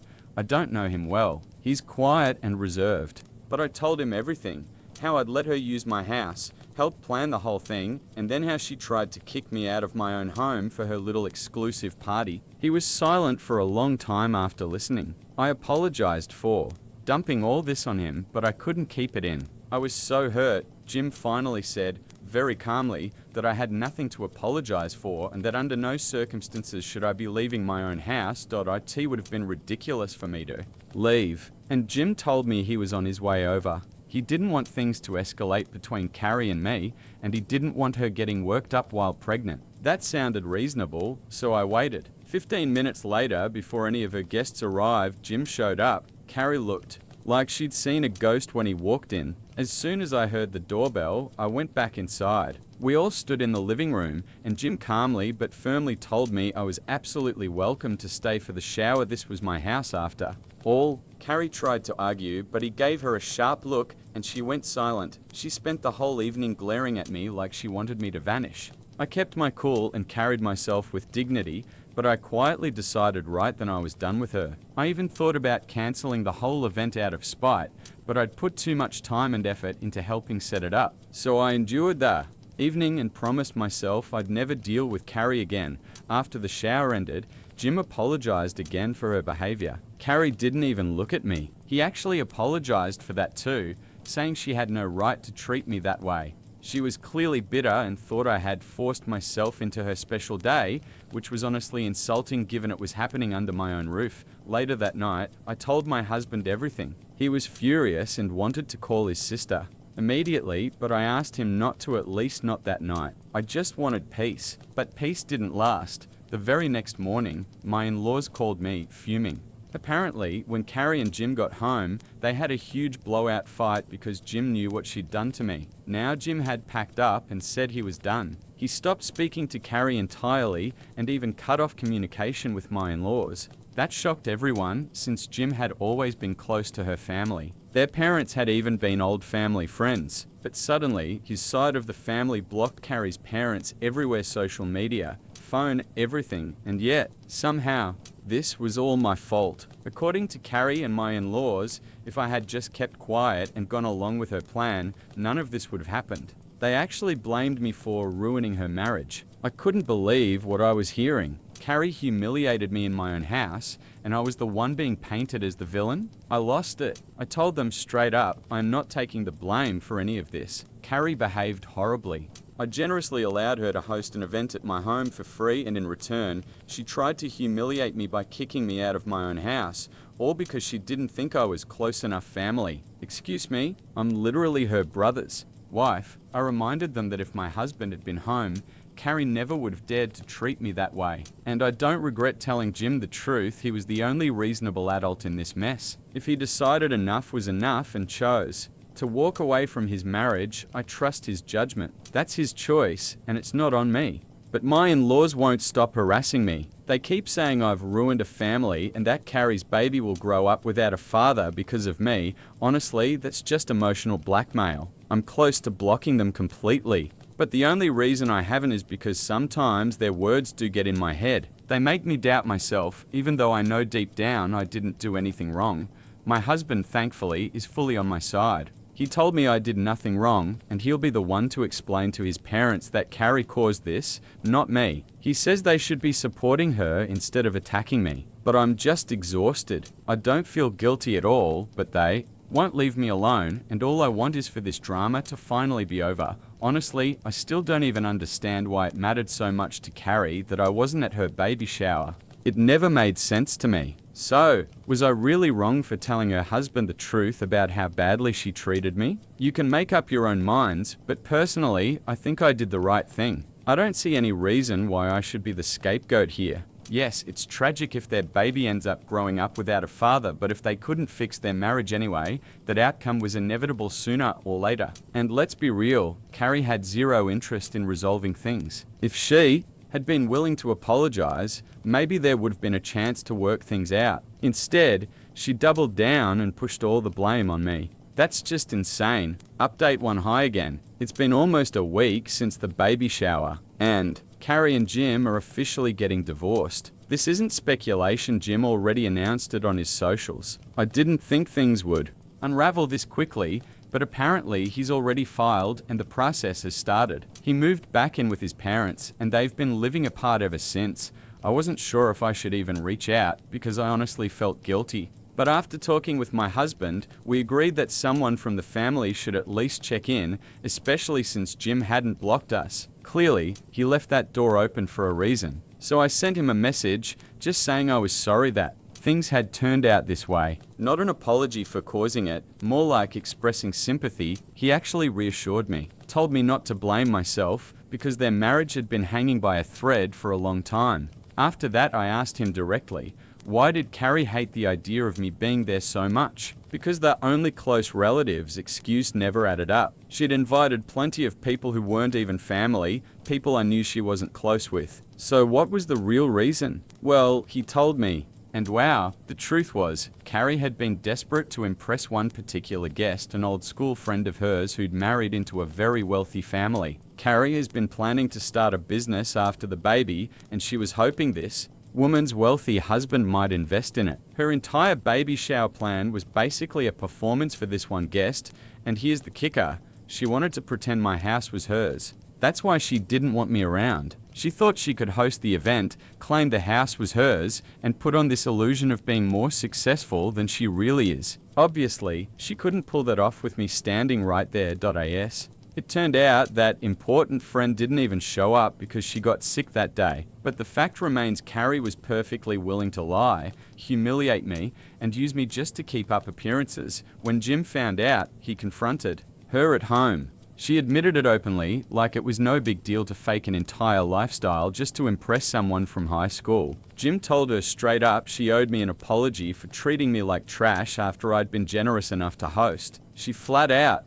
refused, and that fight cracked open everything else. According to Jim, this wasn't new behavior. For the last couple of years, Carrie's been obsessed with pretending they're wealthier than they are, staging things for social media, putting on a front for acquaintances. He said it all started not long after their wedding, when some of her friends made snide comments about how modest their wedding was compared to others. Since then, she's been living in this fantasy of trying to look rich. Hearing this honestly blew my mind, but it also made everything click into place. Honestly, I think all those comments from her friends really got under Carrie's skin. But she's a grown woman, not a teenager. She shouldn't still be this obsessed with what other people think. Real friends don't mock you for not living a flashy lifestyle. If they do, maybe they're not worth keeping around. The thing is, Carrie and Jim aren't struggling at all. They live a perfectly normal, comfortable life. Sure, they're not wealthy, but they're fine. Jim works in real estate, and Carrie has a steady job at a marketing firm. She even had plans to launch her own business after the baby. If anything, she should have been saving up instead of spending recklessly. But Carrie's been fixated on projecting this glamorous image they simply can't afford. Jim said he tried countless times to explain this to her, that their life is good enough as it is, that they don't need to impress anyone. But she just brushed him off. Instead, she kept buying things without talking to him first, kept putting up a front. That put a constant strain on their marriage. He admitted he used to ignore it because he loved her so much. But with a baby on the way, he couldn't look past it anymore. It wasn't just about money anymore. It was about the kind of future they'd be able to give their child. After the baby shower fight, Jim finally snapped. He told me that even if I hadn't called him that day, he would have left sooner or later. The baby shower incident just sped things up. He doesn't blame me for anything, and honestly, I feel lighter knowing that. My husband and I talked it over too. He feels sorry for Carrie, of course, but he also thinks Jim wouldn't have walked away unless he'd thought it through. Jim was a good husband, and if he reached his breaking point, that says a lot. I do feel bad for Carrie, especially since she's pregnant, but at the end of the day, she dug herself into this. She's in her 30s, still acting like she's in high school, still letting shallow people dictate how she feels about her own life. She needs therapy more than she needs new designer bags. I honestly hope they figure something out, if only for their baby's sake, because growing up in a broken home is tough. For now, though, I'm stepping back. I've decided to block Carrie and my in-laws for the time being, not out of spite, but because I don't see anything good coming from staying involved. My husband agrees. We'll give them space and focus on our own lives. Update to so, my husband just got back a couple of hours ago and he filled me in. He's been in touch with Jim these past few days, and apparently Jim is open to giving their marriage another shot, but only if Carrie is willing to apologize and agree to go to therapy. My husband's been trying to get that message across to her, but so far she hasn't responded. His parents said she's avoiding everyone right now, just isolating because she's so upset, which honestly is understandable, but the ball's in her court now. As for some of the comments on my last post, a lot of people called me selfish, saying my husband and I were greedy and should have been financially supporting Carrie and Jim. I honestly don't know how people came to that conclusion, but let me clear the air. We bought this house fair and square because we could afford it. If it hadn't been within our budget, we wouldn't have bought it. And for the record, Jim and Carrie are not broke. They have stable incomes. Acting like they need our charity is just insulting to them. Also, my husband and I are in a very similar financial situation to Jim and Carrie. So I don't understand why they'd need our help or why anyone would think they do. It's a bit odd, but since some of you brought it up, I wanted to clarify. Some people didn't like that I said I hope they reconcile and stay together, claiming Jim deserves better. Maybe he does, but ultimately it's his choice. I don't get why so many people feel the need to pour hate here, call me names, or call Jim a pushover without even knowing him. They love each other despite all their problems, and they're having a child together. That's a big deal. They can't just walk away from each other and move on, given the circumstances. So yes, I wanted and still want things to work out for them. That's all I wanted to say for now. Update 3. Hi everyone. It's been almost 3 weeks since my last post. I just wanted to share that Jim and Carrie have decided to reconcile and try to work things out. I'm really happy for them, even though Carrie and I still aren't talking. I found out from my husband that they've agreed to attend family therapy for a couple of months to see how things go. They'll still live separately for now, and when the baby arrives, they'll co-parent together for the first few months. If things go well, they plan to move back in together. I'm genuinely happy for them. I know this isn't what a lot of people wanted to hear. Many were hoping Jim would just leave her, but he's going to do what he thinks is right, and everyone else will have to respect that.